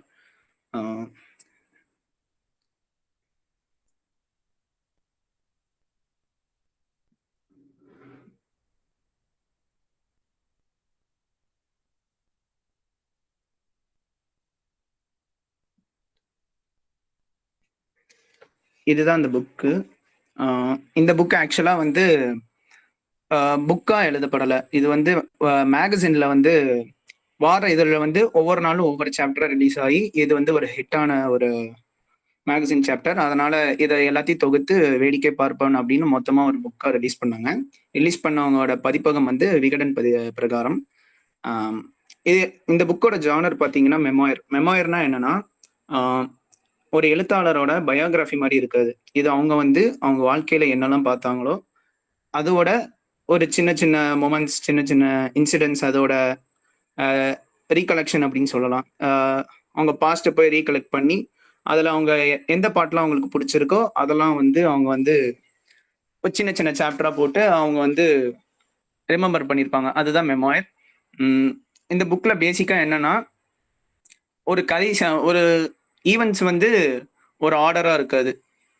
எப்படி சொல்கிறதுனா, இப்போ முதல்ல அவங்க வந்து அவங்களோட பர்த் பற்றி எழுதுறாங்கன்னா அடுத்து இடையில வந்து அவங்க எந்த அப்போ காலேஜ் லைஃப் வரும், அப்புறம் பின்னாடி அவங்க ஸ்கூல் லைஃப் வரும், அந்த மாதிரி கூட மாறி மாறி வரும். அவங்க தருணத்தை வந்து எந்த மாதிரி அவங்க பார்க்குறாங்களோ அந்த மாதிரி அவங்க வந்து எழுதியிருப்பாங்க.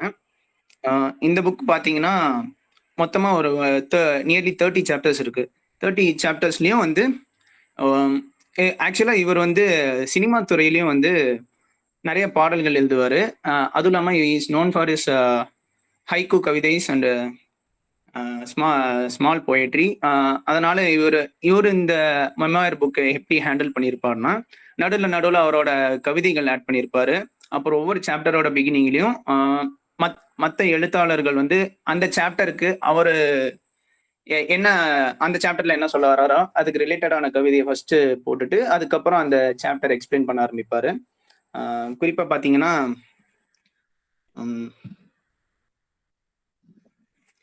வீடு என்பது யாதனில் இந்த சாப்டர்ல வந்து அவங்க இருந்த லொக்காலிட்டி வந்து எக்ஸ்பிளைன் பண்ணியிருப்பாரு. அதுக்கான கவிதை பார்த்தீங்கன்னா, எனது புறநகர் குடியிருப்பு வயல்களின் சமாதி என்று நினைவுபடுத்தியவை தவளைகளே அப்படின்னு சொல்லிட்டு அந்த கால மாற்றம் வந்து அழகா எடுத்து காட்டியிருப்பாரு. இந்த மாதிரி கவிதை மற்ற எழுத்தாளரோட கவிதையை போட்டு அவங்க வந்து ஆரம்பிப்பாங்க. அதே சமயத்துல அவங்களோட சொந்த கவிதைகளையும் நடுவில் போட்டிருக்கிறதுனால இந்த புக்கை படிக்கிறதுக்கே வந்து சூப்பரா இருக்கும். அப்புறம் பாத்தீங்கன்னா இதுலயும் சில சாப்டர்ஸ் வந்து எனக்கு ரொம்ப பிடிச்சமான சாப்டர்ஸ் இருக்கு. அதுலயும் ரொம்ப ஃபேவரட் அப்படின்னு சொன்னீங்கன்னா, புன்னகைக்க மருந்த தருணம் அப்படின்னு சொல்லிட்டு ஒரு சாப்டர். இந்த சாப்டர் பத்தி சொல்லணும்னா மனித வாழ்வு அவ்வளவுதானா அப்படின்னு சொல்ற மாதிரி ஒரு சாப்டரு. இந்த சாப்டர் நான் வந்து எக்ஸ்பிளைன் பண்ண போறேன். இவர் வந்து ஒரு முறை PC ஸ்ரீராமோட சினிமாட்டோகிராஃபி பத்தின ஒரு இன்டர்வியூவை வந்து தூர்தர்ஷன்ல பாக்குறாங்க. பார்த்துட்டு இவங்க வந்து என்ன பண்றாங்கன்னா, சரி நமக்கும் இது வந்து ரொம்ப இன்ட்ரெஸ்ட் ஆகிட்டு அவங்க அப்பா கிட்ட போயிட்டு ஒரு கினான் கேமரா கேட்குறாங்க. அவங்க அப்பாவும் அதுக்கு ஏற்ற மாதிரி கொஞ்சம் காசு கம்மியா அவருக்கு ஒரு கேமரா வாங்கி தராரு. இவர் வந்து அவரை ஒரு ஜீனியஸ் அப்படின்னு நினைச்சுக்கிட்டு அவர் வந்து எல்லாரையுமே போட்டோ எடுக்க ஆரம்பிக்கிறாங்க. ஊர்ல இருக்கிற எல்லாமே ஆடு மாடு, அப்புறம் வயல்ல வேலை பார்க்குறவங்க, வீட்டில் இருக்கிற திங்ஸே கூட போட்டோ எடுத்து பார்க்குறாங்க. இந்த போட்டோ ஊர்ல போய் எல்லாரையும் எடுக்கும்போது ஒரு தடவை ஒருத்தர் போய் சந்திக்கிறாரு. அவர் வந்து எனக்கு இந்த மாதிரி நான் தேங்காய் பறிக்க போறேன், பனைமரத்துல போய் பனங்காய் பறிக்க போறேன், எனக்கு போட்டோ எடுத்து கொடு அப்படின்னு சொல்லிட்டு கேட்கும்போது கண்டிப்பா எடுத்து கொடுக்குறேன்னு சொல்லி இன்னொரு மரத்து மேல ஏறி போட்டோ எடுக்கும்போது கீழே விழுந்துட்டாரு. கீழே விழுந்தது அவர் வந்து சொல்லி பார்க்கும்போது அப்போ எனக்கு வலிச்சாலும் இப்ப அதை நினைச்சா எனக்கு சிரிப்பு வருது அப்படின்ற மாதிரி அவர் அழகா சொல்லியிருப்பாரு. அப்புறம் இவர் போட்டோ எடுக்கிற விஷயம் தெரிஞ்சு இவரோட நண்பர் ஒருத்தர் வந்து இவங்க அக்காவோட திருமணத்துக்கு வந்து போட்டோ எடுக்கிறதுக்காக கூப்பிடுறாங்க. இவரும் சரி ஓகே நான் போட்டோ எடுக்கிறேன் அப்படின்னு சொல்லிட்டாரு. அவங்க அப்பா கிட்ட போயிட்டு அட்வான்ஸ் காசு வாங்கிட்டாங்க. அங்க போயிட்டு போட்டோ எடுப்பாங்க அப்படின்னு சொல்லிட்டு பார்த்தா ஒரு வெட்டிங் போட்டோகிராஃபி மாதிரி இல்லாம அவரோட ஆர்டிஸ்டிக் சென்ஸை அங்க வந்து புகுத்திருப்பாரு. போட்டோஸ் எல்லாமே பாத்தீங்கன்னா இப்போ திருமணத்துல தாலி கட்டுறாங்கன்னா கையும் கழுத்தும் தெரியற மாதிரி போட்டோ எடுத்திருப்பாரு.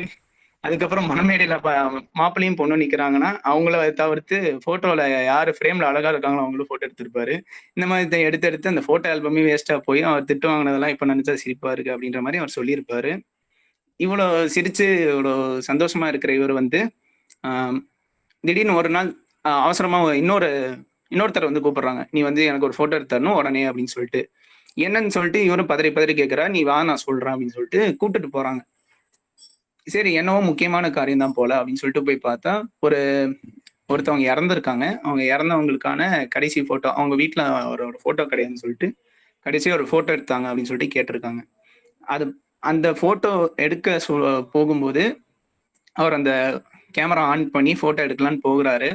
முகத்துல சிரிப்பே இல்லாம ஒருத்தர் வந்து கடைசி காலத்துல இறந்து கிடக்குறாங்க அப்படின்றப்போ அவருக்கு வந்து அந்த போட்டோ எடுக்க மனசே வராம அந்த போட்டோ கேமராவை தூக்கி போட்டுட்டு வேற வேலையை பார்க்கவே போயிட்டாரு அப்படின்னு சொல்லிட்டு ரொம்ப வருத்தமா எழுதியிருந்தாரு.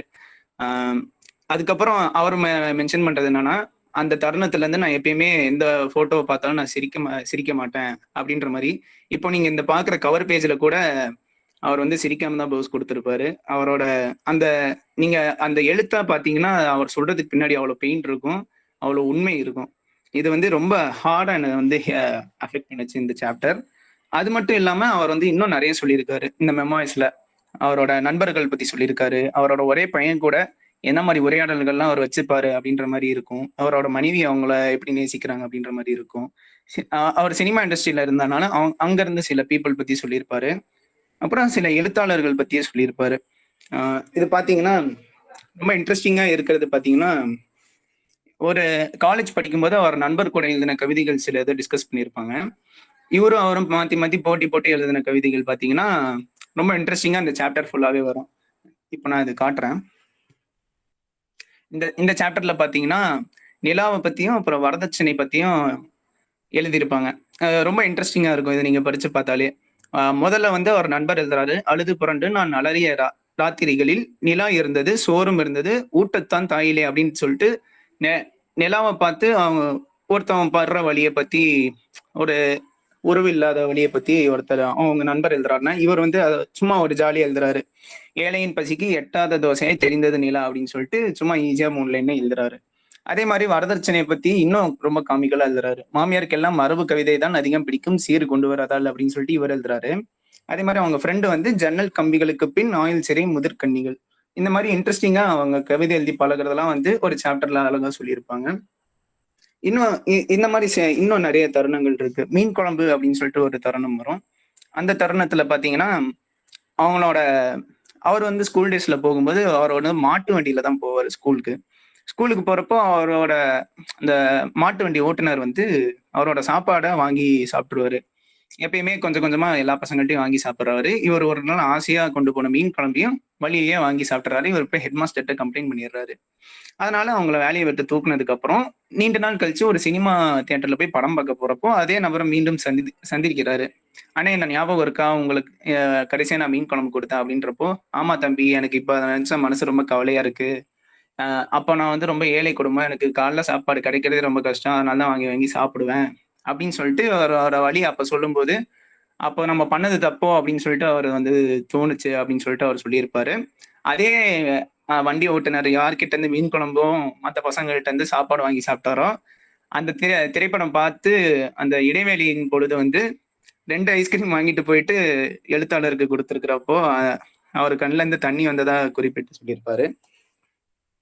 அப்புறம் வெறும் இது மட்டும் போகாம அவர் வந்து இயக்குனர் பாலு மகேந்திராவோட நினைவு தினம் அப்போ ஒரு லெட்டர் எழுதுறாங்க.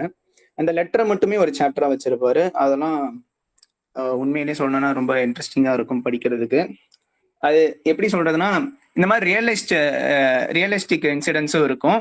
அதே சமயத்துல அவர் வந்து ரொம்ப ஃபேண்டசியாவும் எழுதியிருப்பாரு. ஃபேண்டசினா எப்படி சொல்றதுன்னா, உண்மையிலேயே நடந்த மாதிரியே அப்படியே காமிச்சிருப்பாரு. இப்ப எப்படின்னா, அவரோட பையனும் அவரும் வந்து லிஃப்ட்ல டிராவல் பண்ணும்போது, அவங்க வந்து அப்பார்ட்மெண்ட்ல தங்கி இருக்கிறப்போ லிஃப்ட்ல போகும்போது அவங்க பையனுக்கு வந்து ஒரு கரப்பாம்பூச்சி ஃப்ரெண்ட் ஆகுற மாதிரி அப்படின்னு சொல்லிட்டு எழுதியிருப்பாரு ஒரு சாப்டர். அந்த கரப்பாம்பூச்சியும் அவங்க பையனும் என்ன மாதிரி உரையாடல் வச்சிருக்கிறாங்க அப்படின்னு சொல்லிட்டு எழுதியிருப்பாரு. உரையாடல் என்னமோ ரொம்ப பாக்குறதுக்கு என்னடா இது அப்படின்னு சொல்லிட்டு ஒரு மாதிரி தோணுனாலும் அது வந்து ரொம்ப இன்ட்ரெஸ்டிங்கா இருக்கும் அது படிக்கிறதுக்கும். அதே மாதிரி பாத்தீங்கன்னா, அவர் வந்து திடீர்னு கண் முழிச்சு பார்க்கும்போது அவருக்கு 8 வயசு அப்படின்னு சொல்லிட்டு அவர் சொல்லிட்டு ஒரு திரைப்படத்திற்காக பாடல் எழுதி கொடுக்குற நாள் அன்னைக்கு கொடுத்துருக்காங்க.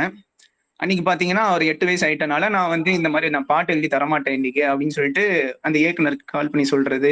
திருப்பி மறுநாள் எந்திரிச்சு நான் வந்து மறுபடியும் பழைய வயசுக்கு வந்துட்டேன், நான் இன்னைக்கு திரைப்படத்துக்கு பாடல் எழுதி தரேன் அப்படின்னு சொல்றது. அது பாத்தீங்கன்னா உண்மையிலேயே நடக்காது ஆக்சுவலா. ஆனா அவர் வந்து அதை அப்ரோச் பண்ணியிருக்கிற விதம் வந்து ரொம்ப சூப்பரா இருக்கும். நடந்த மாதிரியே காட்டியிருப்பாங்க. இந்த புக்கை வந்து எனக்கு சஜஸ்ட் பண்ணது வந்து இன்ஸ்டாகிராம்ல ஒரு பேஜ், அது பார்த்ததுக்கப்புறம் நான் இது வந்து படிச்சே ஆகணும் அப்படின்னு சொல்லிட்டு ரொம்ப முடிவு பண்ணிட்டு வாங்கி படித்தேன்.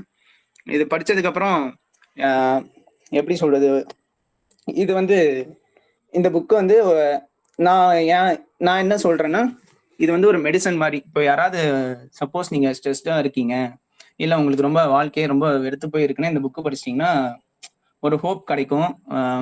சின்னதாக வாழ்க்கையினோட புரிதல் வந்து உங்களுக்கு கிடைக்கும். அதனால இந்த புக்கை வந்து நான் கண்டிப்பாக எல்லாருமே படிக்க சொல்லுவேன். யாருக்கெல்லாம் கவிதையின் மேலே ரொம்ப இன்ட்ரெஸ்ட் இருக்கோ அவங்களாம் கண்டிப்பாக அந்த புக்கு படிக்கலாம். அப்புறம் இந்த புக்லேயே ரொம்ப சிறப்பான தருணம் என்னன்னா, அவர் வந்து எழுத்தாளர் சுஜாதா கையிலேருந்து வாங்கின ஒரு விருதை பற்றி ரொம்ப அழகாக சொல்லியிருப்பாரு. என்னன்னா, அவர் வந்து ஒரு கவிதை எழுதுறாங்க. அந்த கவிதையின் பேர் வந்து தூர். அந்த தூர் கவிதை வந்து இப்போ எல்லாருக்குமே ரொம்ப ஃபேமஸ் வந்து ஆக்சுவலா. ஆனா அப்போ அவர் எழுதும்போது சும்மா விளையாட்டுக்கு எழுதுறாரு, ஒரு ஈவெண்ட்டுக்காக எழுதுறாங்க, எழுதி அதை சப்மிட் பண்ணிட்டு வந்துடுறாங்க. அப்புறம் ஒரு மேடையின் போது வந்து அவங்க அந்த விழாவில் வந்து கலந்துக்கிறாங்க. அந்த மேடையில வந்து சுஜாதா அவர்கள் இருக்காரு. அவங்க வந்துட்டு இந்த கவிதையை நான் எங்கேயோ படித்தேன், இந்த கவிதை வந்து எனக்கு ரொம்ப இம்ப்ரெஸ் பண்ணிடுச்சு, இந்த எழுத்தாளர் வந்து யாருன்னு கண்டுபிடிச்சிங்கன்னா கண்டிப்பாக சொல்லுங்க அப்படின்னு சொல்லிட்டு அந்த தூர் கவிதையை சொல்லி கேட்கும்போது நான் தான் அந்த கவிதை எழுதுனேன்னு சொல்றப்போ அவங்க கூப்பிட்டு போய் அந்த பரிசு பாராட்டெல்லாம் பண்றாங்க. அந்த அந்த தருணத்தை அவர் ஷேர் பண்ணியிருக்கிறது வந்து ரொம்ப சூப்பரா இருக்கும். அந்த கவிதை இப்போ உங்களுக்காக காமிக்கிறேன். இதுதான் இந்த தூர் கவிதை.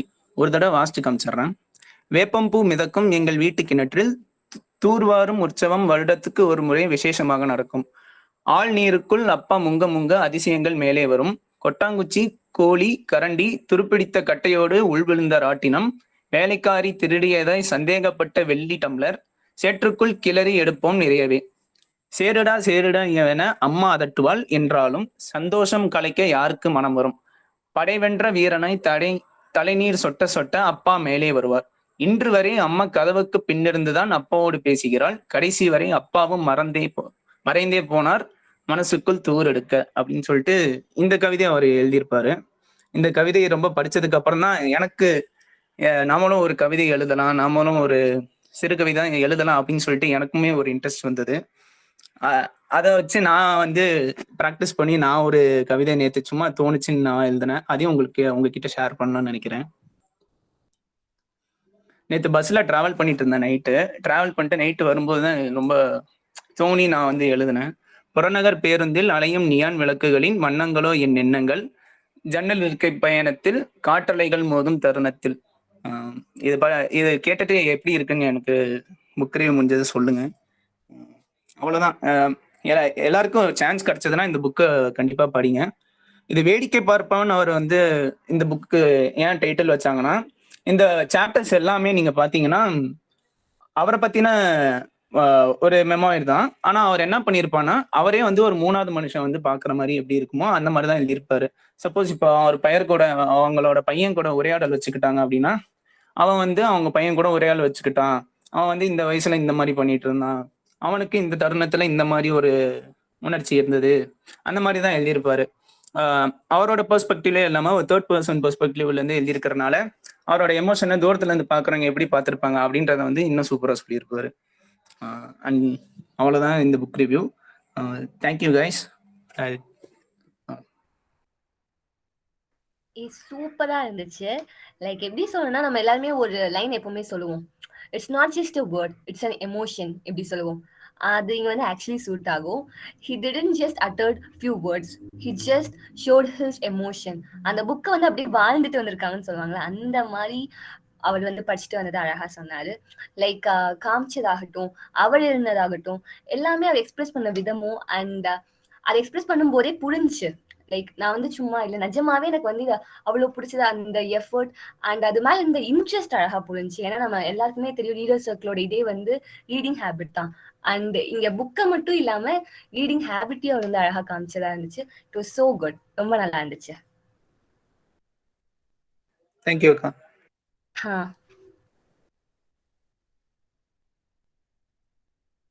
அண்ட் நீங்க கேட்டிருந்தீங்க இந்த கவிதை எப்படி நல்லா இருந்துச்சான்னு. ஆக்சுவலி அழகா இருந்துச்சு. அண்ட் தமிழோட வேர்ட்ஸ் அழகா இருந்துச்சு. புறநகர் இந்த மாதிரி சின்ன சின்ன வேர்ட்ஸ்லாம் இட்ஸ் நைஸ். எனக்கு பிடிச்சது. ரொம்ப நன்றி அக்கா. எஸ், நன்றி. நன்றி ஏன் சொன்னா லைக் தேங்க்யூ நான் சொன்னேன், நன்றின்னு சொன்னேன்.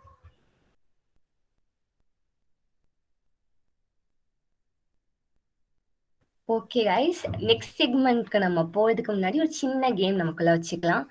இது வந்து ஒரு வேர்ட் பில்டிங் மாதிரி தான். தமிழ்ல சொல்லணும்னா வார்த்தை விளையாட்டு. இது வந்து ஃபுல்லா லைக் கம்ப்ளீட்டா தமிழ்லயே நம்ம கொண்டு போகலாம். எப்படின்னா ஒரு வேர்டோட எண்டிங் லெட்டர் அந்த மாதிரிலாம் இல்லாம வேர்டுக்கு சம்மந்தப்பட்ட ஒரு வேர்டு.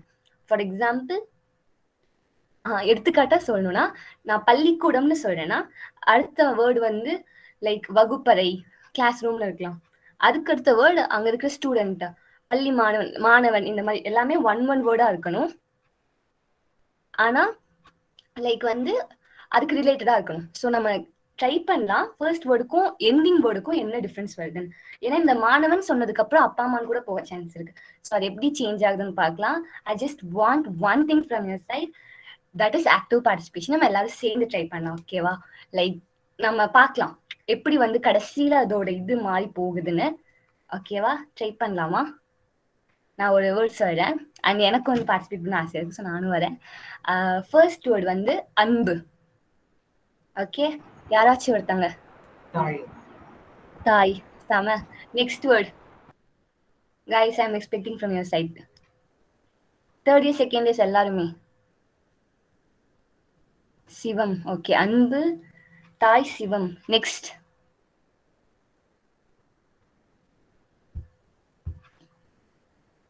மக்களே, அடுத்த வேர்ட் யாராச்சும்.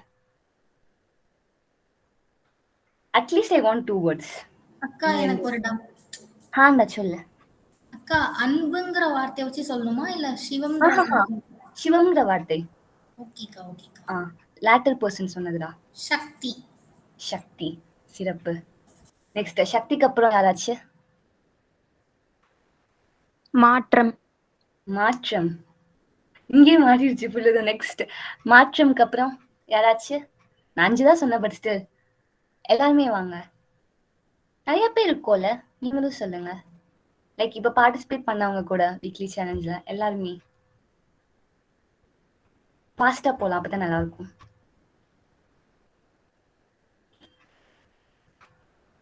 நம்பிக்கை.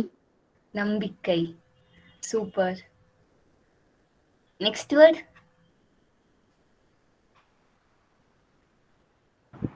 உறவு. என்னடா சொன்ன, திருப்பி சொல்லு. உறவு. உறவு. உறவு, ரிலேஷன்ஷிப். உறவு. ஓகே ராடன், உறவு. இங்க அப்ப நான் சொல்றேன். உறவுக்கு அப்புறம் பாசம். நெக்ஸ்ட் வேர்ட், அடுத்த இது.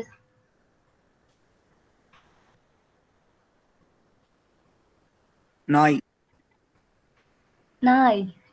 நல்லா இருக்கு. நண்பன். நண்பன். லாயல். அந்த லாயல் தமிழ்ல சொல்லுங்களேன். அது நன்றியுள்ள அந்த மாதிரி தான் வரும், பட் தமிழ்ல சொல்லுங்க அந்த வேர்ட் கரெக்டா. தமிழ்ல கொஞ்சம் பழகலாம்.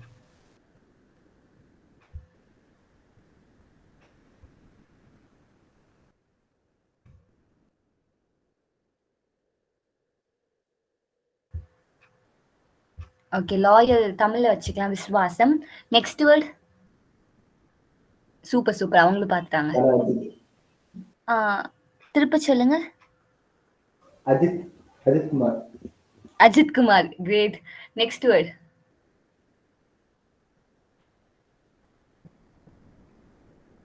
வலிமை. வலிமை.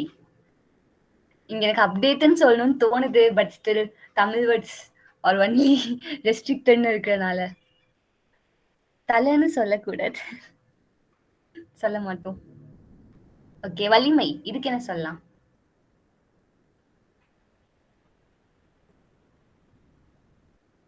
பொறுமை. பொறுமை. பொறுமைக்கு அப்புறம்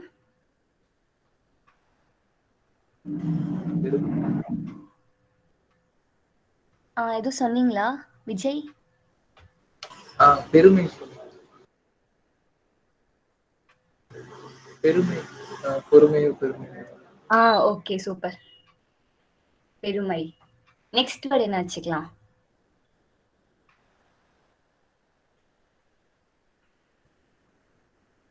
ஓகே, பெருமைன்னு சொன்னா தலைகணம்.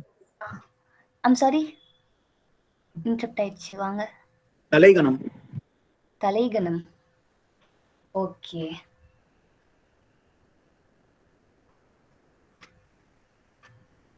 ஓகே, தலைகணத்துக்கு நான் ஆப்போசிட் ஒரு வேர்ட் சொல்லணும்னு நினைக்கிறேன். நட்பண்பு. இதுக்கு அடுத்த ஒரு வேர்ட் போலாமா?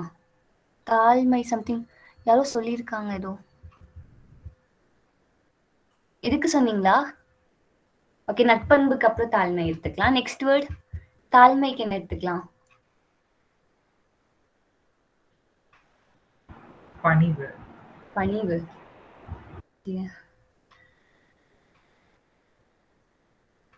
ஓகே, கடைசி எனக்கு ஒன் வேர்ட். இது யார் வேணா சொல்லலாம். லைக் பாசிட்டிவா முடிக்கலாம் ஆர் இது ஒரு நல்ல எண்டிங்கா முடிக்கலாம். ஏதாச்சும் ஒரு வேர்ட். நிறைய பேர் சொன்னா கூட. பேரன்பு. சொல்லுங்க. பேரன்பு. பேரன்பு. ஆக்சுவலி ஸ்னேகப்பிரியாவும் இது பண்ணாங்க. நீங்க என்ன சொல்றீங்க? நான் வெற்றி சொன்னேன்க்கா. ஓகே, பேரன்பு அண்ட் வெற்றியில முடிக்கலாம். ஸோ அன்புல ஸ்டார்ட் ஆச்சு, திருப்ப அன்பு பிளஸ் வெற்றியில முடிஞ்சு. ஸோ இங்க எனக்கு ஒன்று சொல்லணும்னு தோணுது தானா, அதனால சொல்றேன். சாரி. எப்பவுமே நம்ம அன்பு செலுத்திக்கிட்டே இருந்தா நமக்கு வந்து கடைசியில வெற்றியும் கிடைக்கும், நமக்கு பேரன்பும் கிடைக்கும்னு சொல்லி இந்த கேமை நம்ம முடிச்சுக்கலாம். இது ஆக்சுவலி உண்மைதான், but it depends. So let's try to spread positivity and எல்லாருக்கும் வந்து தமிழ்ல சொல்றேன், எல்லாத்துக்கும் வந்து நம்ம நல்ல பண்போட நிறைய வேர்ட்ஸ், நல்ல வேர்ட்ஸ் நம்ம கிட்ட வந்துச்சுல, அது எல்லாத்தையும் வச்சு let's try to strive a good life. Okay, so next இது போலாம். Thank you so much. Thank you. So next லாஸ்டா ஒண்ணு கண்ணைக்கு அந்த பையன் ரொம்ப நேரமா காத்துட்டு இருக்கான். ஸோ அந்த பையனை கூப்பிட்டுறேன். இதுக்கு வந்து ஒரு கோட் வச்சிருக்கேன், அதுவும் சொல்லிடுறேன். So as a general rule, the most successful man in life is the man who has the best information. Yes, information is wealth ன்னு சொல்லுவாங்க. அந்த மாதிரி ஒரு செம்மையா இன்ஃபர்மேஷனை பத்தி சொல்றதுக்கு தான் நம்ம வந்து டாபிக் டிஸ்கஷன் வச்சிருக்கோம். அதை பத்தி டிஸ்கஸ் பண்ண we have our one and only தியானேசன். தியானேசன் வரீங்களா? ஹலோ அக்கா, கேக்குதா? எஸ், கேக்குது. வாங்க. ஆண்டா. Hope my screen is visible. Yes, it is. Okay. I'm sure that I'll succeed in my life. Not immediately, but definitely. Hi all, Dhyanesh here. Actually, இன்னைக்கு ஒரு டே, ஒரு special டேவா கூட இருக்கலாம். இன்னைக்கு ஒரு டே, என்ன டேன்னு யாருக்காவது தெரியுமா? உடனே சாட்டர்டே, டுடே, December 4ன்னு சொல்லாதீங்க. ஒரு டே, என்ன டேன்னு யாருக்காவது தெரியுமா? டேவிட். சாரி, இன்னொரு தடவை சொல்றீங்களா? எனக்கு கேட்குது. Indian national navy day. Ya, exactly. இன்னைக்கு வந்து Indian navy day, navy day of India. அதை பற்றி தான் நம்ம இன்னைக்கு பார்க்க போகிறோம். விக்னேஸ்வரன் தானே சொன்னது? Okay, sorry, fine. Okay, fine, thank you. And இதை பற்றி தான் நம்ம இன்னைக்கு பார்க்க போகிறோம். ஆக்சுவலி லாட் ஆஃப் இன்ஃபர்மேஷன் இல்லை, but what I know about navy day அதை வந்து நான் ஷேர் பண்ணுறேன். And yeah, what's Navy Day? Navy Day is when India celebrates on December 4 every year to recognize the achievements and role of Indian Navy to the country. And நமக்கு நல்லாவே தெரிஞ்ச ஒரு விஷயம் என்னன்னா, Indian Navy, not only Navy, both Air Force and Army soldiers, Army and Navy, மூணு பேர் சேர்ந்து தான் இந்தியாவை ப்ரொடெக்ட் பண்ணுறாங்க. ஸோ அதில் நேவியை வந்து ரெகக்னைஸ் பண்ணி அவங்களோட ரோல் அண்ட் அச்சீவ்மெண்ட்டை வந்து கமெண்ட்ஸ் பண்ணுறதுக்கான ஒரு டே வந்து நேவி டே. அது வந்து December 4 எவ்ரி இயர் நம்ம கொண்டாடுறோம்.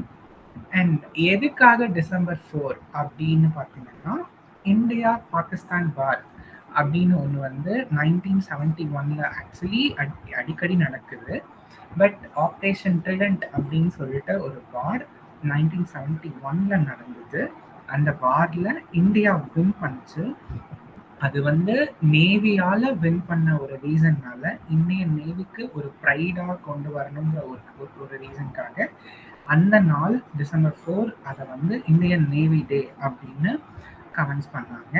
அண்ட் யா, அதனால தான் December 4 இந்தியன் நேவி டே அப்படின்னு சொல்கிறோம். அண்ட் ஃபர்ஸ்ட் நேவி டே வந்து இண்டிபெண்டன்ஸ்க்கு முன்னாடி October 21, 1944 நம்ம செலிப்ரேட் பண்ணுவோம். ஏன் வந்து October 21 அப்படின்னு இருந்ததுன்னா, அண்ட் அதுக்கு முன்னாடி எப்போ ஆர்ஜின் ஆச்சுன்னா ராயல் நேவி ட்ரஃபால்கர் டே அப்படின்னு சொல்லி தான் அதை வந்து சொன்னாங்க. ஏன் வந்து அதை அப்படி சொல்றாங்க அப்படின்னா, யூகே அதாவது யுனைடெட் கிங்டம் நம்ம வந்து இண்டிபெண்டன்ஸ்க்கு முன்னாடி அவங்களோட ரூல் கீழே தான் நம்ம இருந்தோம். அந்த டைம்ல யூகேல வந்து இந்த டேவை தான் நேவி டேவா, யூகேவோட நேவி டேவா அவங்க செலிப்ரேட் பண்ணாங்க. ஸோ அதனால அவங்களுக்கு கீழ் அவங்களோட ரூல்ல நாம இருந்ததுனால அந்த டேவையே நாமளும் செலிப்ரேட் பண்ணிட்டு இருந்தோம். ஸோ ஆஃப்டர் திஸ் December 4, 1971 அப்புறம் நமக்கும் நேவி டே அப்படின்னு இந்தியாவுக்குன்னு ஒரு நேவி டே கொண்டு வந்து அதை வந்து நம்ம கொண்டாடணும். அண்ட் இந்த நேவி டே வந்து சும்மா அவங்களுக்காக மட்டும் செலிப்ரேட் பண்றதுன்னு இல்லாம நிறைய பேத்துக்கு வந்து நேவி பத்தி தெரியாது, மேக்சிமம் தெரியறதுக்கு சான்ஸ் இல்லை. ஸோ அது அவேர்னஸ் கிரியேட் பண்றதுக்கும் அதை இன்க்ரீஸ் பண்ணுறக்கும் இந்தியன் நேவியோட பவரை வந்து அவுட்ரீச் பண்ணுறக்கும் கொண்டாடப்படுற ஒரு செலிப்ரேட் பண்ணுற ஒரு டே தான் navy day. And navy day celebrations பற்றி லைக் மேக்ஸிமம் நிறைய பேர் நியூஸில் பார்த்துருப்பீங்க, ஆர் நிறைய பேர் ஸ்டேட்டஸ் போட்டிருப்பாங்க, ஸ்டோரி ஆர் எனிதிங் சோஷியல் மீடியாவில் பார்த்துருப்பீங்க. நிறையா ஹார்பர்ஸில் நடக்கக்கூடிய ஒரு ட்ரெடிஷ்னலான செலிப்ரேஷன்ஸ், லைக் ஒவ்வொரு ஸ்டேட்க்கும் ஒவ்வொரு ட்ரெடிஷன் இருக்கும் இல்லையா, அந்த மாதிரி ட்ரெடிஷ்னலாக நடக்கக்கூடியது தான் navy day. And yeah, this is what Indian Navy is. Indian Navy ஓட லைக் உங்க எல்லாருக்கும் தெரியும்ல, இந்தியன் நேவி வந்து ஒரு ஆர்ம்டு ஃபோர்ஸஸ்ல ஒன் பிரான்ச். அண்ட் அதை வந்து லீட் பண்றது வந்து பிரசிடென்ட் ஆஃப் இந்தியா. அண்ட் அந்த போஸ்டோட நேம் வந்து commander in chief. And father of Indian navy, எல்லா திங்ஸ்க்கும் ஒரு ஃபாதர் இருப்பாங்க இல்லையா. ஸோ லைக் தட் அந்த மாதிரி இந்தியன் நேவியோட ஃபாதர் வந்து சத்ரபதி சிவாஜி. அண்ட் அவங்க வந்து மராத்தா எம்பரர், அதாவது மகாராஷ்டிரா எம்பரரோட லைக் சீஃப் கிங் அவரு. ஸோ அவரோட ஞாபகமா அவரை வந்து ஃபாதர் ஆஃப் இந்தியன் நேவின்னு சொல்லுவாங்க. இந்தியன் நேவி வந்து அது வந்து ஒரு இம்பார்ட்டன்ட் ரோல் ஆன், லைக் தெரியும் எல்லாருக்கும் நேவினாவே ஓஷன் சம்மந்தப்பட்ட விஷயம். Indian Navy is something has an important role in securing the marine borders of India, that means our country, as well as enhancing the international relationship of India through seaport visits, joint exercises, humanitarian campaign, relief, and so on. Yeah, and இன்னொன்று வந்து என்னன்னா, Indian ocean problem அப்படின்னு ஒன்று இருந்தது. இதில் எத்தனை பேருக்கு அது தெரியும்னு தெரியல. Indian ocean problem is nothing but Sri Lankan Indian relationship problem. இது வந்து இப்போ கொஞ்சம் கொஞ்சமாக வந்து இந்தியன் நேவியால் ஸ்பீடாக ரெனோவேட் ஆகிட்டு வருது, லைக் சரியாயிட்டு வருது. அண்ட் இந்தியன் நேவியோட ஸ்ட்ரென்த் என்னன்னு பார்த்தீங்கன்னா, it consist of 67,000 persons, like strength of persons in India, and about 150 ships and 150 submarines. And இது வந்து இந்தியன் நேவியோட ஸ்ட்ரென்த் ஆக்சுவலி. அண்ட் இன்னொன்று வந்து இதெல்லாம் these are the themes of Indian Navy for the past 12 years. And theme, அதாவது இப்போ நமக்கு ஒரு டீமாக ஒர்க் பண்ணோம் அப்படின்னா we will have some theme, right? Like நம்ம ஜெயிப்போம், லைக் அந்த மாதிரி தீம் தான் வந்து இதுவும். ஒரு கோட் மாதிரின்னு கூட வச்சுக்கோங்க. 12 இயர்ஸாக வந்து இந்தியன் நேவியை ஃபாலோ பண்ணிட்டு இருக்காங்க. அண்ட் லேட்டஸ்ட் தீம் பார்த்தீங்கன்னா Indian navy compact ready, credible and cohesive. And yeah, Indian navy வந்து எதை விட்டு அப்போஸ் பண்ணுறக்கு அண்ட் அப்போஸ் பண்ணுறக்கு, அதாவது நெகட்டிவிட்டி அப்போஸ் பண்ணுறக்கு ரெடியாக இருக்காங்க, அண்ட் பாசிட்டிவிட்டி அக்செப்ட் பண்ணுறதுக்கு ரெடியாக இருக்காங்க. And that's our navy is. And ya, they battle with rough seas, they get sick, and that's why we stay safe, right? Indian Navy Day always reminds us of all our heroes who stand strong to keep us safe. We are safe because we have our Navy keeping us protected each and every moment of our life. With freedom in our mind, pride in our hearts, memories in our souls, let's salute to our Indian Navy and the best wishes for them from our bottom of the heart on Indian Navy Day. Thank you, Navy. Thank you, India. And thank you all for your patience for listening. And thank you for this opportunity.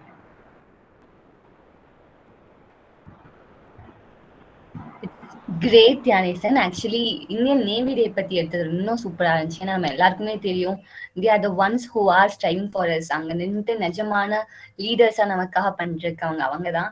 And to be frank, நீ கேட்டப்போ எனக்கும் தெரியல இன்னைக்கு navy டே. நான் போய் டக்குன்னு Google search பண்ணப்போ எனக்கு வந்து குக்கி டேன்னு தான் காட்டுச்சு. லைக் கரெக்டா இந்த டேக்கு ஏத்த மாதிரி எடுத்ததும் நல்லா இருந்துச்சு. Just ஷோட் your efforts. அண்ட் 4 பேருமே இன்னைக்கு எடுத்தவங்க like you just nailed it. எல்லாருடைய எஃபர்ட்ஸும் தெரிஞ்சு நீங்க வந்து சும்மா அந்த மாதிரிலாம் இல்லாம இது எனக்கு பிடிச்சிருக்கு, இதை நான் பண்றேன் அந்த மாதிரி எடுத்தது. வேல்யூ கிரைசிஸ் ஆகட்டும், புக் ரிவ்யூ ஆகட்டும், சயின்ஸ் ஃபேக்டும் அந்த பையன் அவ்வளோ எடுத்து லைக் ஒரு களஞ்சியம்னு சொல்லுவாங்க அந்த மாதிரி அந்த பையன் பண்ணது. லைக் 4 பேருமே ஆசமா இன்னைக்கு பண்ணிருக்கீங்க. It's so good to have you all. It's great.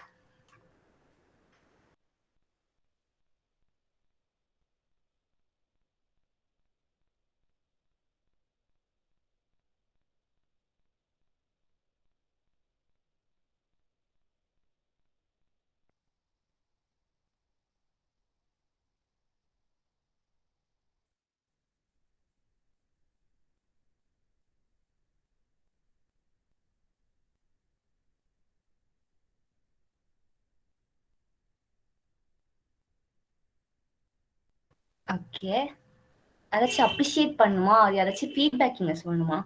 இந்த மொமெண்ட்ல யாரும் கேட்க மாட்டாங்க, பட் நான் கேட்கணும்னு நினைக்கிறேன். லைக் இவங்க 4 பேர் இப்ப பேசினாங்கல்ல அழகா, அவங்கள பத்தி ஆர் வீக்லி சான்ஸ் பத்தி ஏதாச்சும் சொல்லணுமா?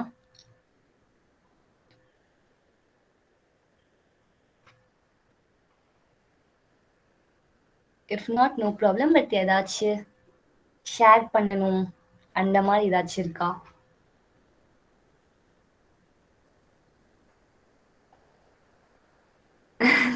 இல்ல இது Actually, நான் ஒண்ணு சொல்லணும். சொல்லுங்க. Okay, Sneha, you can. First நான் ஆஃப் பண்ணிக்கிறேன், மியூட் போட்டுக்கிறேன், நீங்க சொல்லுங்க. சூப்பரா இருந்துச்சுக்கா. நிஜமாவா? நிஜமாதான் நல்லா இருந்தது. வித்தியாசமா, புதுசா, ஜாலியா. Okay, thank you so much டா. அனியும் நல்லா பண்ண. as I said 4 பேருமே வேற. யா. நான் இந்த ஈவென்ட்ல வந்து ஃபர்ஸ்ட் டைம் பார்ட்டிசிபேட் பண்றேன். எனக்கு இது வந்து ரொம்ப சூப்பரா இருந்துச்சு. Oh, thank you so much. And actually எல்லாருக்குமே இன்னைக்கு தேங்க்ஸ். தியானேசன் ஏதோ நீங்களும் சொல்ல வந்தீங்க? எஸ் அக்கா. ஆக்சுவலி என்னன்னா, நீங்க உங்களோட எஃபெக்ட் வந்து வேற லெவல்ல இருந்ததுக்கா. லைக் நீங்க இன்னைக்கு ரொம்ப ஆக்டிவா லைக் நல்லா பேசுனீங்க. And that made me to speak. சூப்பரா இருந்ததுக்கா. Thank you so much. Oh, thank you too. And you're welcome too. Thank you all. And Vijay, இன்னொருத்தவங்க யாருன்னு தெரியல, 89 ரோல் நம்பர் இசிஇல அவங்க ஸ்ரீராம். புரியல. Oh, Manshi, sorry. Okay, actually thank you so much. Thank you all. And Gopi Krishnan உங்களையும் யாரோ சொல்லியிருக்காங்க நல்லா. மான்சி தான் சொல்லியிருக்கா நல்லா பண்ணதா. ஆக்சுவலி 4 பேருமே செம்மையா பண்ணீங்கடா, நிஜமாவே வேற லெவல்ல பண்ணிட்டீங்க. அண்ட் ஒன்று நான் சொல்லணும்னு நீங்க நினைக்கிறேன். நான் ஸ்டார்ட் பண்ணும்போது இட்ஸ் நெவர் டூ லேட்னு சொன்னேன்ல, அக்கா உங்க எனர்ஜி. ஓ, ஆக்சுவலி எனக்கு எனர்ஜி உங்களால தான் வந்துச்சு. இல்லாட்டி நான் இவ்வளோ எனர்ஜெட்டிக்கா பேசுற ஆளும் கிடையாது. It's because of you. அந்த வைப்ஸ் அப்படியே இங்க பாஸ் ஆச்சு, மறுபடியும் உங்களுக்கும் வருது. அவ்வளோதான், மாறி மாறி கொடுத்துக்கலாம். ஸோ ஸ்டார்ட் பண்ணும்போது இட்ஸ் நெவர் டூ லேட்னு சொன்னேன். பட் இங்கே நான் வந்து அப்படியே கொஞ்சம் உல்டாவா இன்னொன்று சொன்னு நினைக்கிறேன். இட்ஸ் ஆக்சுவலி நீங்க வந்து எப்பவுமே கொஞ்சம் ஃபாஸ்டாவே முடிவு எடுக்கணும். ஏன்னா பெட்டர் லேட் தான் நெவர்னு சொல்லுவாங்க. And sometimes the opportunity lost is lost. So just go for it. நம்ம ட்ரை பண்ணலாம், நம்ம எடுத்துட்டா கண்டிப்பா நம்ம நல்லா பண்ணுவோம். Because we all have that capability and no one is different. Actually everyone is different. But நம்மளுடைய கேப்பபிலிட்டி நமக்கு கொடுக்கப்பட்டது வந்து எல்லாத்துக்கும் சேம் தான். So if we try to do it, we will do it. அது நம்ம இன்ட்ரெஸ்ட் பொறுத்து தானே சேஞ்ச் ஆகுது. So let's try to do everything and let's try to do it with wholehearted. ஓகேவா? லைக் எல்லாருமே மனசுல இருந்து எல்லாத்தையும் ட்ரை பண்ணலாம். And let's try to spread love everywhere we go. Let no one ever come to us without living happier. So எப்பவுமே உங்க ஃபேஸ்ல ஒரு ஸ்மைல் கேரி பண்ணிக்கிட்டே இருங்க. ஸோ இதான் நான் சொல்லணும்னு நினைச்சேன். Let's try to be energetic என்று சொன்ன மாதிரி லைக் சிரிச்சுக்கிட்டே இருக்கலாம். அது கண்டிப்பா பாஸ் ஆகும். சொன்னீங்க என் எனர்ஜி உங்களுக்கு வந்துச்சு, அது மாதிரி சிரிச்சுட்டே இருந்தா அந்த ஸ்மைலும் அந்த ஹாப்பினஸும் கண்டிப்பா பாஸ் ஆகும். Let's be happy forever. ஓகேவா? அவ்வளவுதான் நான் சொல்லணும்னு நினைச்சேன். ஸோ நெக்ஸ்ட் நம்மளுடைய எவாலுவேஷன் மாஸ்டர்கிட்ட போகலாம். தர்ஷினி இருக்கீங்களா? எஸ் இருக்கேன். ஹாண்டாவா? Good evening everyone. இன்னைக்கு நான் எவாலுவேட் பண்றேன்னா எனக்கு முன்னாடி எல்லாம் என்ன பண்ணீங்கிறது நம்ம டாஸ்க் பிஎம்ஓடி எல்லாம் கம்ப்ளீட்டா கொடுத்துட்டாங்க. இருந்தாலும் ஒரு எவல்யூஷன் மாஸ்டரா நான் சொல்றேன் எல்லாம் எப்படி பண்ணீங்கன்னு. ஃபர்ஸ்ட் வந்து பப்ளிக் ஸ்பீக்கிங் வந்து ரொம்பவே சூப்பரா பண்ணீங்க. பிபிடி ப்ரெசன்டேஷனு அது எல்லாமே ஒரு ப்ரொஃபஷனலா இருந்த மாதிரி இருந்துச்சு. நம்ம நெக்ஸ்ட் ஜெனரேஷனுக்கு என்ன எடுத்துட்டு போகணும், எந்த மாதிரி எத்திக்ஸ்லாம் எடுத்துட்டு போகக்கூடாதுங்கிறது ஃபுல் அண்ட் ஃபுல் நீங்க டீட்டெயிலா சொன்னீங்க. இதெல்லாம் கண்டிப்பா ஃபாலோ பண்ணுவோம். நெக்ஸ்ட் வந்து பாத்தீங்கன்னா சயின்ஸ் ஃபேக்ட்ஸ். சயின்ஸ் ஃபேக்ட்ஸ் தான் ரொம்ப சூப்பரா இருந்துச்சு. அது ரொம்ப தெளிவா சொன்னீங்க. நீங்க உங்க ப்ரெசன்டேஷன்ல வந்து பாயிண்ட்ஸ் வந்து கொஞ்சம் பார்க்க கம்மியா இருந்தாலுமே நீங்க வந்து அந்த ப்ரெசென்ட் பண்ண விதம் வந்து நீங்க சொன்னதை அது ஃபுல்லா அந்த ஸ்பேஸ் பத்தி இன்டெப்த் போய் சொல்லியிருக்கீங்க. நீங்க எவ்வளவு ஹார்ட் ஒர்க் பண்ணீங்கிறது உங்க ஸ்பீச் வச்சே தெரியுது. நீங்க நீங்க ரிசர்ச் பண்ணி அண்ட் தென் ப்ரிப்பேர் பண்ணிட்டு வந்து நீங்க இந்த ப்ரெசன்டேஷன் கொடுத்துருக்கீங்கிறது ரொம்ப சூப்பரா இருந்தது.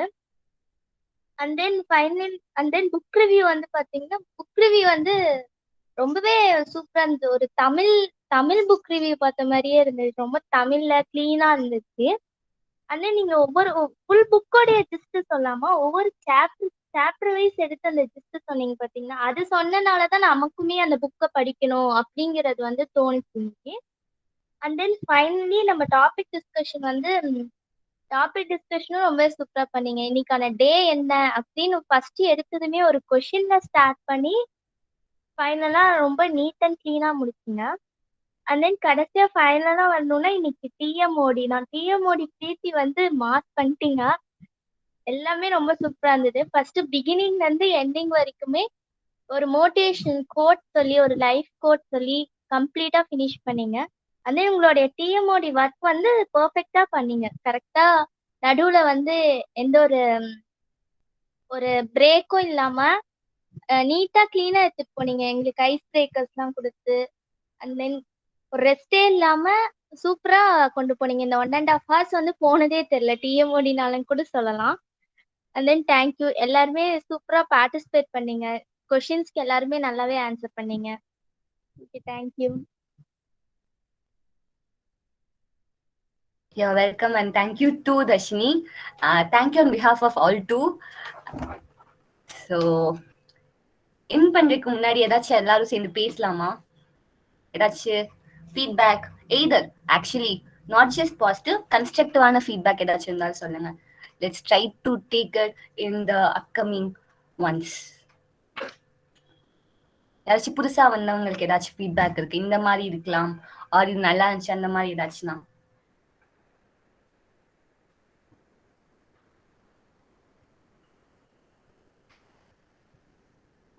ஏதாச்சும் இருந்தா சொல்லுங்க. அது ஒன்றும் ப்ராப்ளம். ஓகேவா? It's all about learning, right? ஏதாச்சும் இருக்கா? அது ஏதாச்சும் டவுட்ஸ் இருந்தாலும் சொல்லுங்க.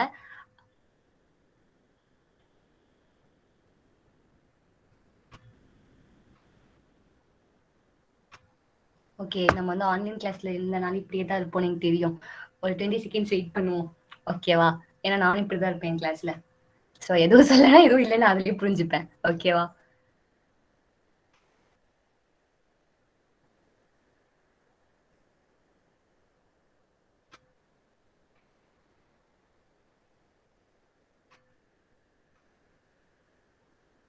ஓகே கைஸ், சார் எதுவும் இல்லாட்டி நம்ம முடிச்சுக்கலாம். ஒன்றும் ப்ராப்ளம் இல்லை. உங்களுக்கு என்ன டவுட் இருந்தாலும் அக்கா நாங்கள் இருக்கோம். எதா இருந்தாலும் கேளுங்க. ஓகேவா? லைக் குரூப்லயே கேட்கலாம், இல்லாட்டி தனியா வந்து கேளுங்க. Okay, will be there. ஹாண்டா. Okay, bye all.